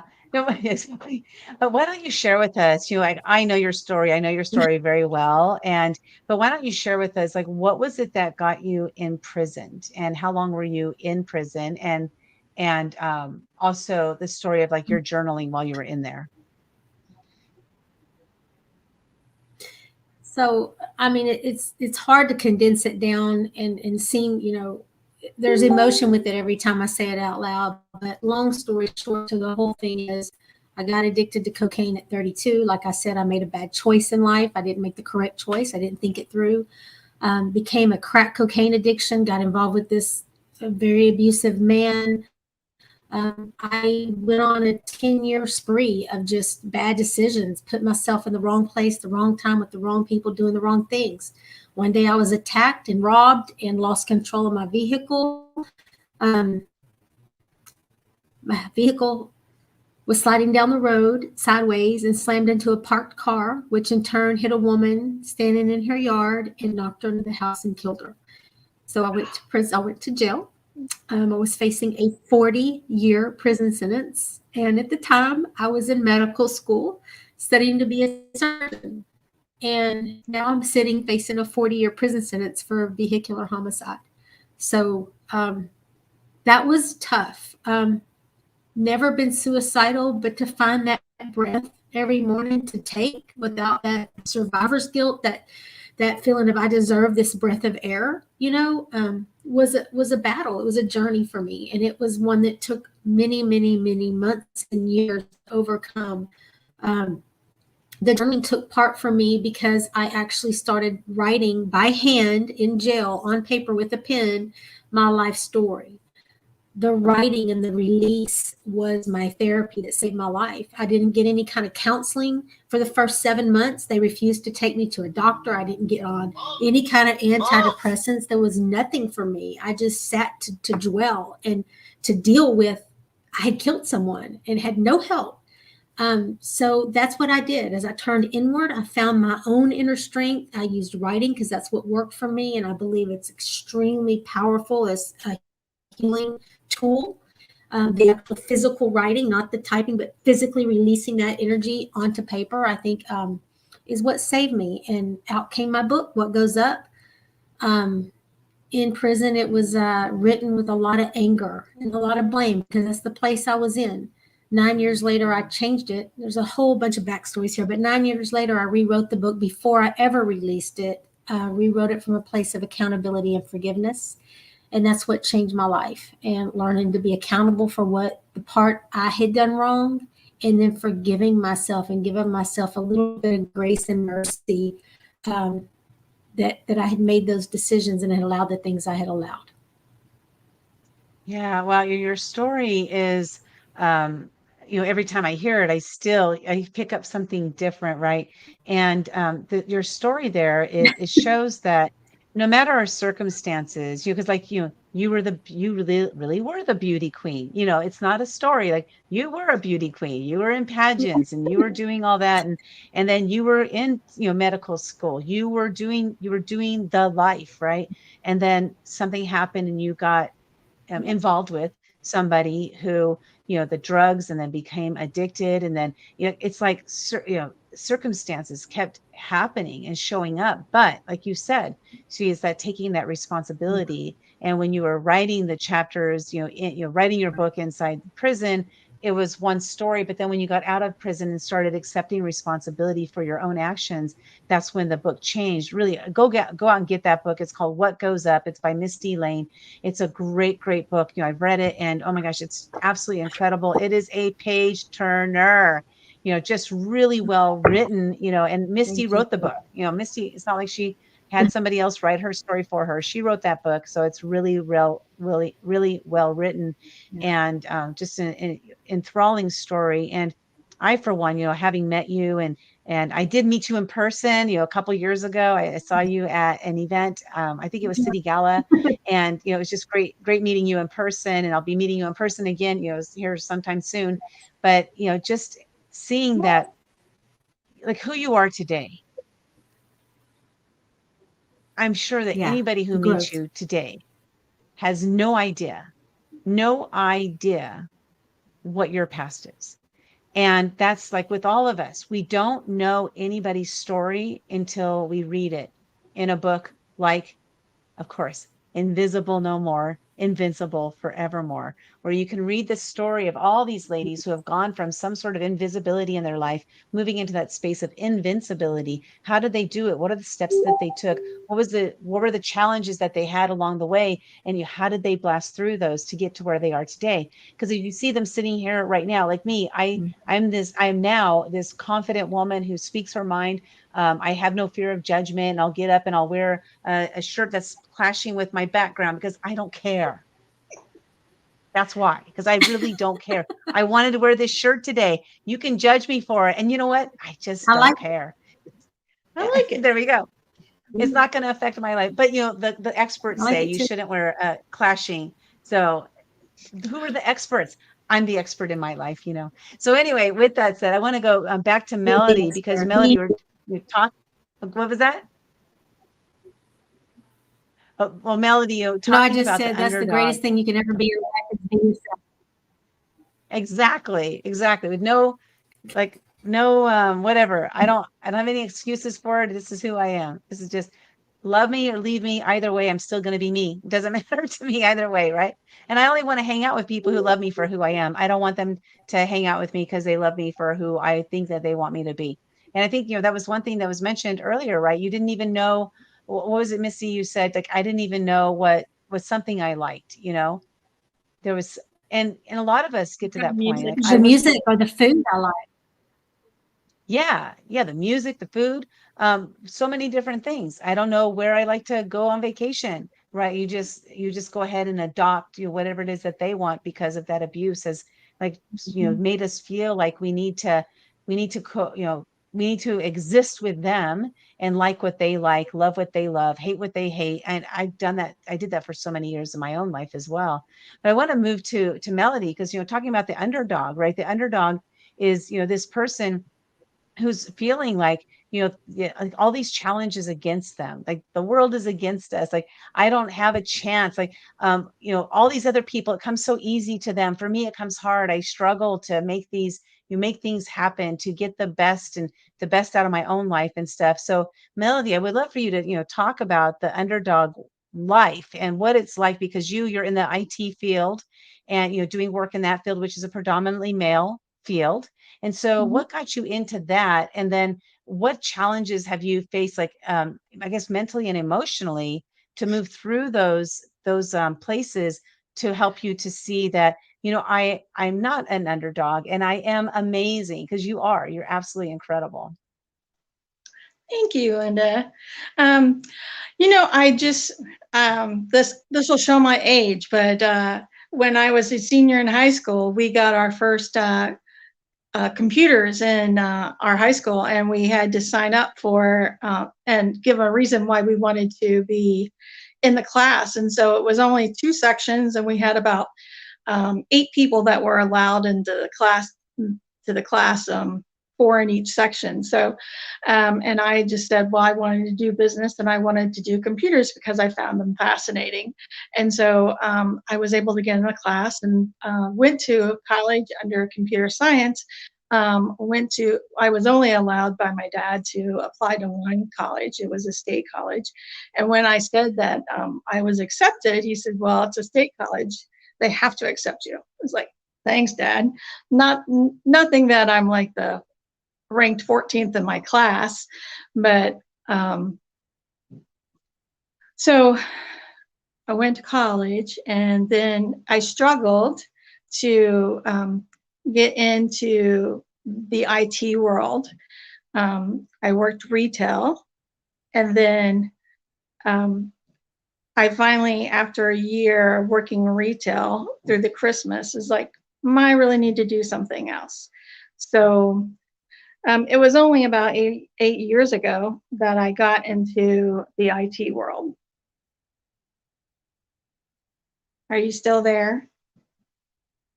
I am. Okay, there we go. Oh, okay, she disappeared. I'm not sure what happened to her. Bye. Okay, Misty. We're almost done with our Yeah. time in this. We're almost done with our time in this segment. So I want to hear from you, Misty. What is something that you would recommend that people do if they're feeling this sense of feeling? I can't think of the word, like trapped, like feeling sense of being trapped into an environment that they want out, but they don't know how to get out of it. What would you recommend that they do? Number one, they need to seek professional advice because there are do's and don'ts, especially in a domestic violence situation. For instance, you don't want to tip off your abuser that you're planning an exit because it can get extremely dangerous. They become panicked. They do anything they can to hold on to you because without you, they don't exist, right? You are their full for their power. So they'll do everything they can to keep you in place. So there are things you don't want to do. And there are correct ways you want to go about your exit plan. So number one is seek some private help from a trusted source that can give you professional advice and help, and reach out to your law enforcement agency or even just a trusted person. It doesn't even have to be a family member, someone that you can trust, that you know has your best interest at heart. Reach out to them. If you can't find the time to find the resources, have them get the information for you and get it to you at small increments of time that you can receive it. Because when you're in a situation, your phones are being monitored, your emails are being read. I mean, you really have no privacy. There's really no safe space for you. So you have to go about it in a very creative way. But if you're in immediate danger, I always say if you can call 911 or just run out the front door, do it. Just do it and get away, because you can't ever take that one moment back that was that one moment too long. Yeah, wow, that's great advice. Yeah, find that professional help, somebody that really can help you, and don't be scared to ask for help. Don't let your fear of asking for help stop you from getting out of a situation like that. You know, my mom was 55 years with my dad. The first words in my chapter are, thank God the bastard is dead. Those are the first words in my chapter because those are the first words my mom said after 55 years of marriage when my dad took his last breath. So don't let that be you. You know, find help. There are people out there that can help you. Yes, Misty. I just want What to did you want to say, say? I agree with what you said, but from my perspective, you said don't be scared to ask for help. From my perspective, I also want to say don't feel ashamed to ask for help, because for me that's what kept me from asking. I felt shame. So don't feel ashamed to ask for help. Yeah, that's good. That's good. Thank you for adding that. Yeah, definitely. Because yeah, oftentimes shame, shame, fear, there's a lot of different things that prevent us from asking for help, but just go ask for help. That's the bottom line. Go find help. There are people out there who want to help you, especially, people who the people will help those who want to be helped. And then those who are asking for help are the ones who want to be helped. So awesome. Thank you so much, Misty. And so Melody, we have one last question for you because we have our next panelists are coming up. So the question for you, as far as the underdog statement there, what is something that somebody can do to help them to move past that state of mind of feeling like an underdog? Because they might not be that they actually are, but maybe they're just feeling it. So what would you say to move through that state of mind that they're feeling like an underdog? Well, I would really say, take some time and just write down everything you've accomplished in the last 6 months or a year, or because the thing that I learned writing this chapter was, I looked back on it and said, look at where I started and look at where I am now. And, it's always a journey. So who knows what's coming up next, but I just had to take time for pause and say, I have accomplished so much. And, I did have friends holding my hand and supporting me. But in the very beginning, there were no connections, and I made connections along the way with some awesome people, some men behind the mission too. And so I would just say, take time. If you're not a big journaler, I'm not a big journaler, but it just every now and then you just have to stop and write down everything you've accomplished that in the last 6 months or a year, or even go back from high school or college. That's what I would say. And just reflect on those. Awesome. I love it. I love it. Just always great advice. Lots of golden nuggets dropped here today. And I want to thank, we have Kristen, Misty, and Melody. I want to thank you ladies for being part of Invisible No More, Invincible Forevermore. You'll get your copy at invincibleforevermore.com. That's what the book looks like. It looks amazing. I love the cover so much. But you'll go get your copy of the book, buy 5, 10 of them, 20 of them, go take them to your local, spousal abuse shelter, because those ladies there, they may just pick it up, read a story, and that may be the story they needed to read in that moment to change their life. You never know. Never assume that the answer is no, and never assume that you don't have the words that the person needs to change their life. So you ladies are welcome to stay here if you'd like to.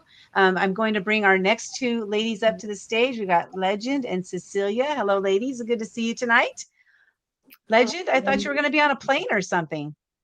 I was earlier, but I made sure I got back in time. Okay, perfect. I love it. I love it. So what we're going to do is I'm going to first introduce our next lady to the stage. Give me just a second here.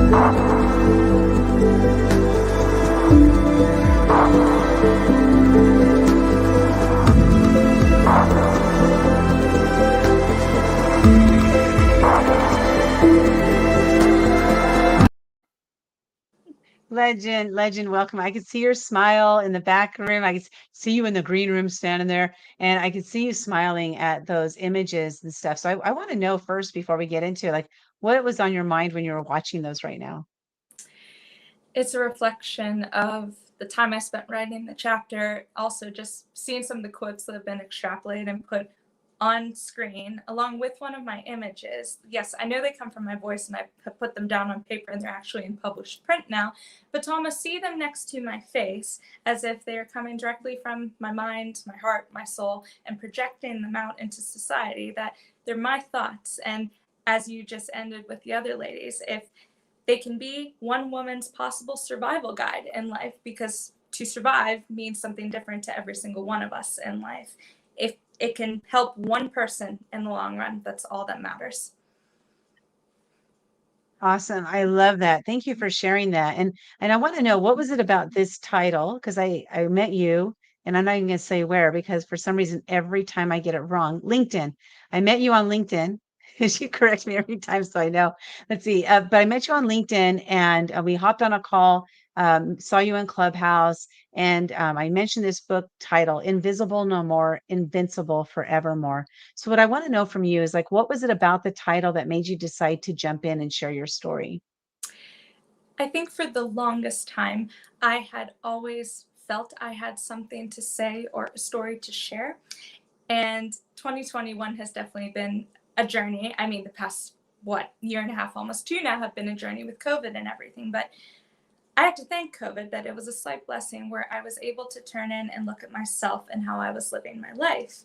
And one of my goals was to create a positive professional network and also make better connections with people who were going to positively impact my life, both personally and professionally. So when I did connect with you, Linda, and hopped on that call, I saw the title, and I wouldn't say the feeling of invisibility initially came to mind, but rather the second part of that of invincibility. For the longest time, I have felt almost scared to say I am invincible, strong, powerful, whatever adjective that usually falls in with a very strong, committed compliment to oneself. I can easily give them out to others, but I am terrible at accepting and giving them to myself, or I was. And I felt that it would be a very cathartic exercise to be able to share my story, release all the feelings I've been holding in and my life's journey up to this point. And if I did that, maybe, like I just stated, it can also give someone else the permission to do the same and see that you can get on the path you want. You can live the life you want to live according to your own terms, no one else's. Oh, I love that. I'm so glad you did. I'm so glad you jumped in. I know we're going to do another book together called Women Action Takers Serving Their Purpose. So I'm really looking forward to, that's the one, right? I know. No, it's Women Action Takers with Healing Powers. With Healing Powers. That was the other one that you were interested in, but I have somebody else is doing that one. But Women Action Takers with Healing Powers. We're going to be doing that one together, and excited to talk, a little bit more about that as well. But next, I want to introduce our next guest, which is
Welcome, Cecilia. It's so good to have you here today. And your story is just one of, pure.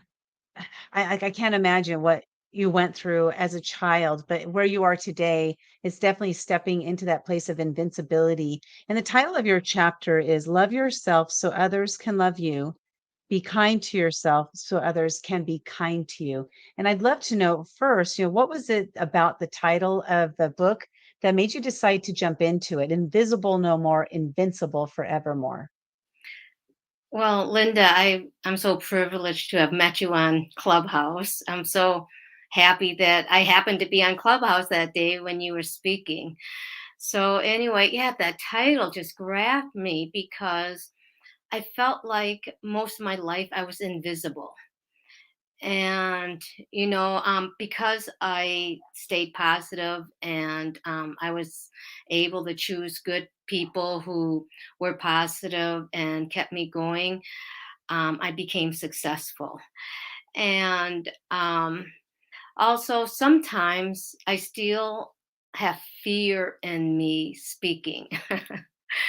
A lot of my friends have a hard time believing that I'm actually shy and that I'm an introvert, but I still get a panic attack. And so sometimes there are some days I wish I would become invisible. And so, anyway, I guess it's just hard for me to believe that I have written my story. I've told my story to quite a few of my friends, and they've always told me to write a book. And I guess I just didn't have faith in myself to be able to write a book.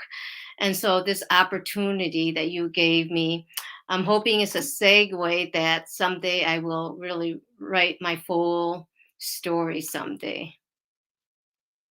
Well, that's so great. I'm so glad you said yes, right? You said yes, because being someone who is shy and an introvert, like I'm a shy extrovert. People don't believe I'm shy because when I'm in a situation, I'm an extrovert. Like I'm all over the place, right? But getting up to that point of being in the in the crowd and being all over the place, I'm very shy to approach. But being a shy introvert, saying yes to something like this, like was it hard for you to say yes, or was it something that you felt? What was it that you felt to say Well, yes? I knew I had to write my story because writing a story is very healing. And I just that's what as an elementary teacher, I tell my students, write your story. You might feel better if you write down how you're feeling. And so I thought, well, you know what? I should practice what I preach. And so remember, Linda, when you were telling me about writing my story, and I'm like, I don't know if I can write 6 pages. And you're like, well, you can hire somebody. I'm like, no, I just don't have the money to do that. So I'll do it. And I thought it would take me weeks to write it, but it took me one day. It took me like 5 hours because I just kept writing. And as I was writing, I was just crying. I just kept writing. And then I take a break, go to the bathroom, wash my face off, and write more and cry, go to the bathroom, rinse my face off. But anyway, it was very healing. And um, so I'm glad I said yes. That's so awesome. And you're not alone. There are several other ladies that have expressed that as well. And Legend, you mind? I'm just gonna say, because I believe that transparency of things, right? And like Legend, what almost didn't want to turn in her chapter, but she wasn't alone either. There were many ladies.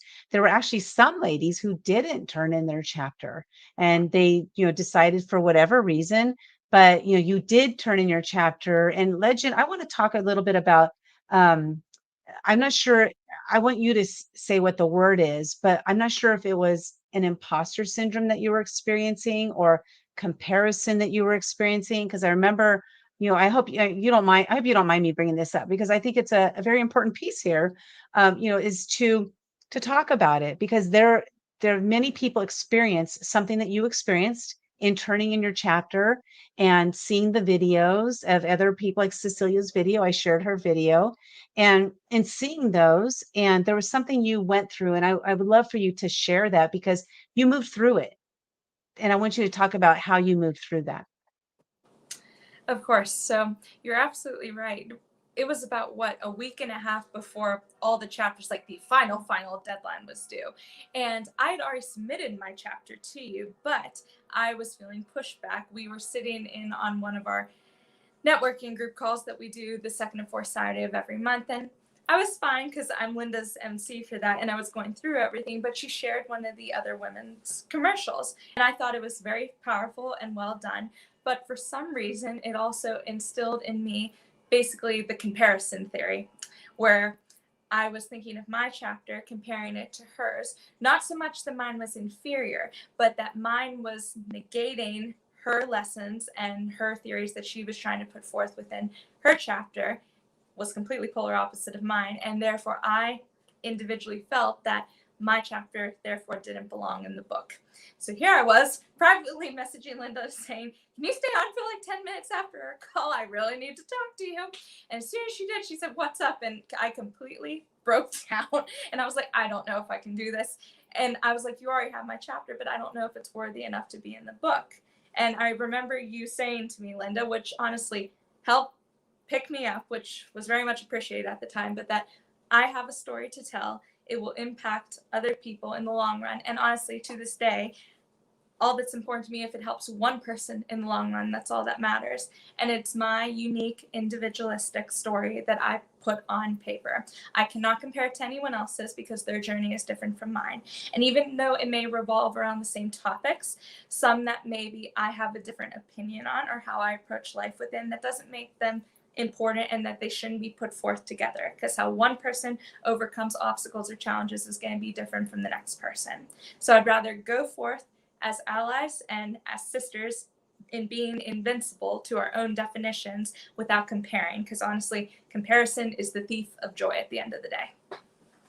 Yeah, and thank you for sharing that. And I just feel that that was really powerful because you were experiencing something that a lot of people experience, when they're getting to that point of, turning in a final paper, turning in a final chapter, getting ready to publish their book. A lot of people write their book and don't even publish it. It's like 85% of people do not publish the book that they write.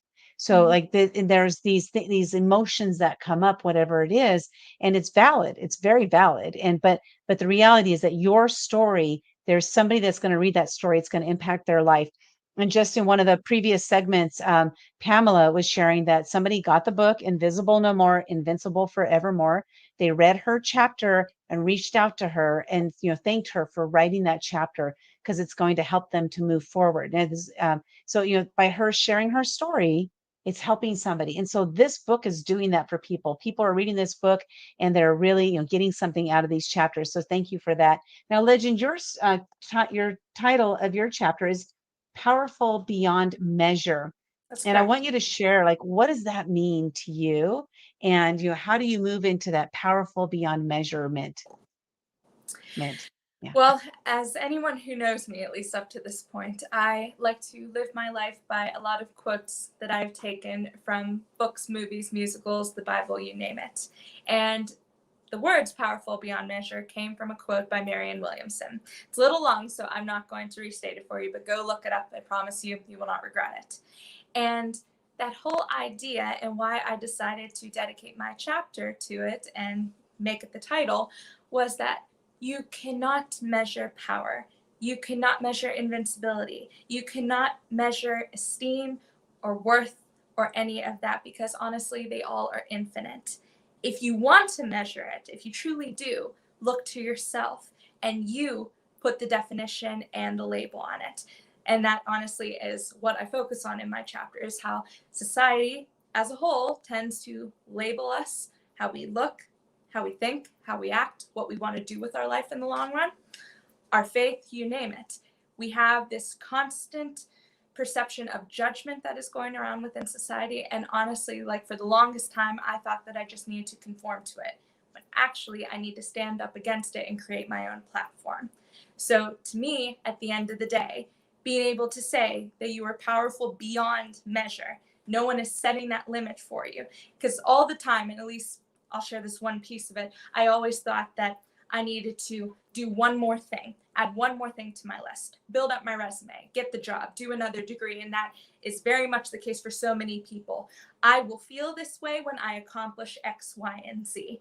But that should not be the case. You need to look to yourself. If you want to do all these things, go right ahead. Because I'll be the first to admit I want to do a lot of things in my life. But I now am at the point where I will not accomplish those things in order to feel worthy or to seek others' opinions and approval. I do it for myself and because I want to better myself or my professional network in the long run, either way. But honestly, look to you because you are the measurement of your own power and you are worthy of love and everything that comes along with it. Oh, I love that. That's so beautiful. Just that sense of the fear of judgment. Like the fear of judgment is the number one fear for the majority of people. And it's something that's so common. And so when we can strip away that fear and just show up as ourselves wherever we are, like myself, because I faced a fear every single day for a year in 2015. And that fear of judgment I want to say it's probably pretty much dissipated. Like it's been obliterated from my life. And I don't let that stop me anymore. Does it show up? Yes, but I immediately squash it because I say, you know what, that's ridiculous that I'm feeling that, right? Or that I'm thinking that, or I'm scared of that because it's not going to hurt me at all. And so I think, stripping away that fear of judgment, that's what will help us to step up, stand out for ourselves. Like you said, step up for ourselves, speak up and say, this is me, this is who I am. Love me, leave me. Either way, I'm still me. And whatever somebody says to me cannot adversely affect my life. And I think that's one thing that's really important for us to really accept. And so thank you for that perspective. I love it. And Cecilia, your chapter is titled again, Love Yourself So Others Can Love You. Be kind to yourself so others can be kind to you. How did that chapter title come to you? Because you said, I didn't think I was going to be able to write it. It was going to take me a couple of, weeks to write it. You wrote it in 6 hours instead. And then that title, how did that title come to you? Well, that title came to me because as a teacher, the very last day of school, I say that to my students. And I like to leave them with some words of wisdom. And I tell them that being a kid is so, so tough because you're at the mercy of adults. But there is hope at the end. And once you turn 18, you have that choice. Everybody, once you leave your house, you have that choice to make your life as wonderful as you want and fulfill your dreams, continue your education, because when the more knowledge you have and the more experience you have, the more doors open up for you. And surround yourself with good people, with people who will lift up your spirit.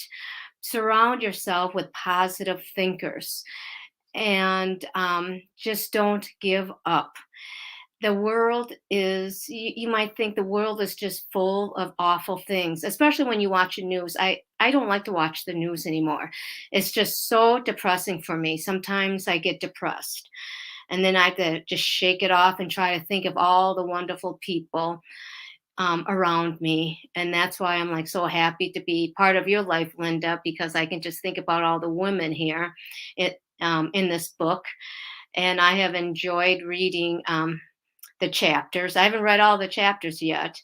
But anyway, when we tell our story and other people can read your story, that might give them hope. And that's what I am hoping for, is to give some courage to those people who feel deflated in their lives. And so my last day of school, I always tell my students, love yourself so others can love you. Be kind to yourself so others can be kind to you. So anyway, that's how I came up with that title. I love it. And it's so true, because if we can't love ourselves, I spent so many years not loving my own self, and if we don't know how to love ourselves, how can we really truly know how to love others?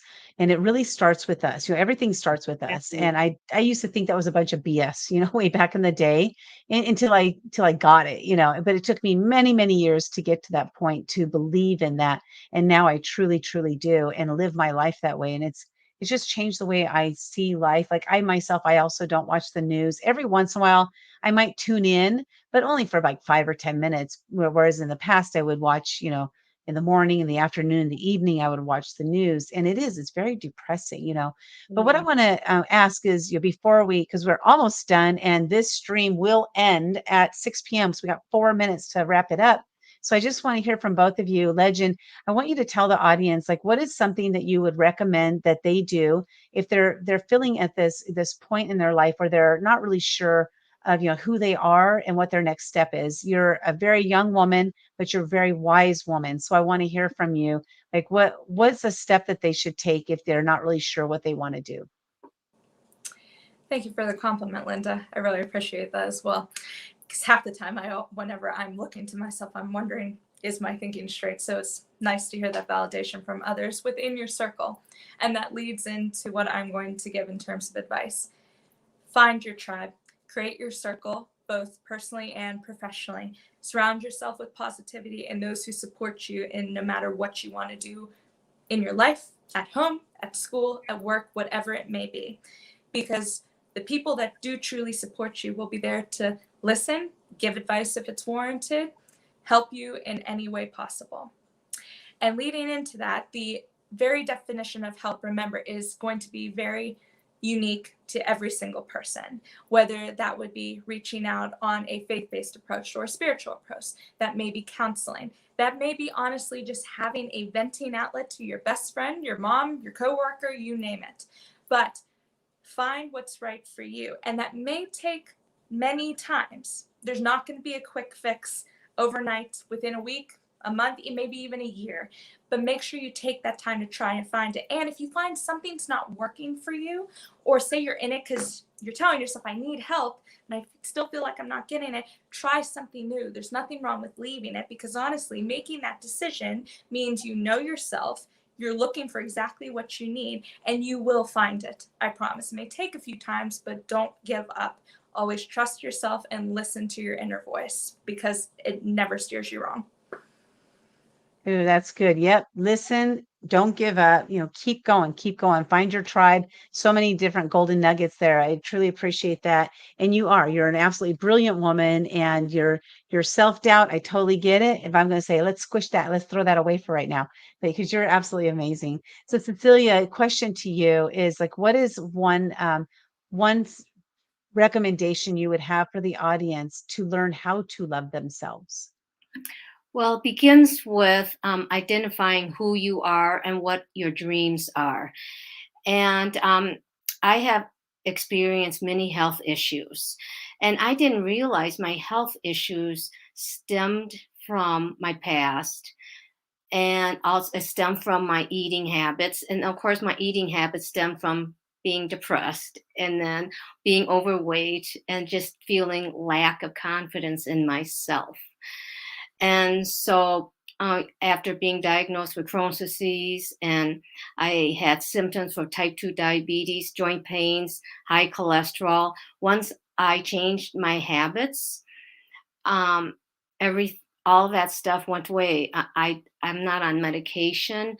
And so what I would like to offer is my help to people who really would like to heal themselves. And so you can heal yourself emotionally, mentally, physically, and you got to allow others to help you. That's the key. Let others help you. And so people, you can easily reach out to me and email me at healthcoachingforever@gmail.com. And the word "for" is a number 4. And I give free discovery calls, and I love listening to people, and I love helping people. I want everybody to be on this path of healthy living. Awesome. Thank you so much. Yeah, just, learn to love yourself and find help if you don't know how, if you don't know what, how to make that happen. And sometimes it does take outside forces for us to be able to tap into what's really deep inside of us, because we don't know how. We've been with ourselves for so long, and there's so much stuff that's like encrusted, deep inside of us, and we don't know how to chip away at that. So with that said, I want to thank you ladies. I got 55 seconds left in order to close this stream because it's going to end, but go buy Invisible No More, Invincible Forevermore. You can find it at invincibleforevermore.com, invincibleforevermore.com. If you want to find out how you can be in one of the books that I have coming up, Legend and I are doing one called Women Action Takers with Healing Powers. And I have about at least 10 other titles that are coming up. And if you want to learn how you can be in one of those, become a best-selling author, #1 best-selling author, text the word book, BOOK, to 619-329-9085, 619-329-9085, the word book, and we will see you in one of those future chapters. Thank you so much, Cecilia and Legend, for being here today. I truly appreciate you ladies for being part of this journey with me. And oh my gosh, we got 4 seconds. We got to end, and I will see you later. Bye. Thank you. Thanks, Linda.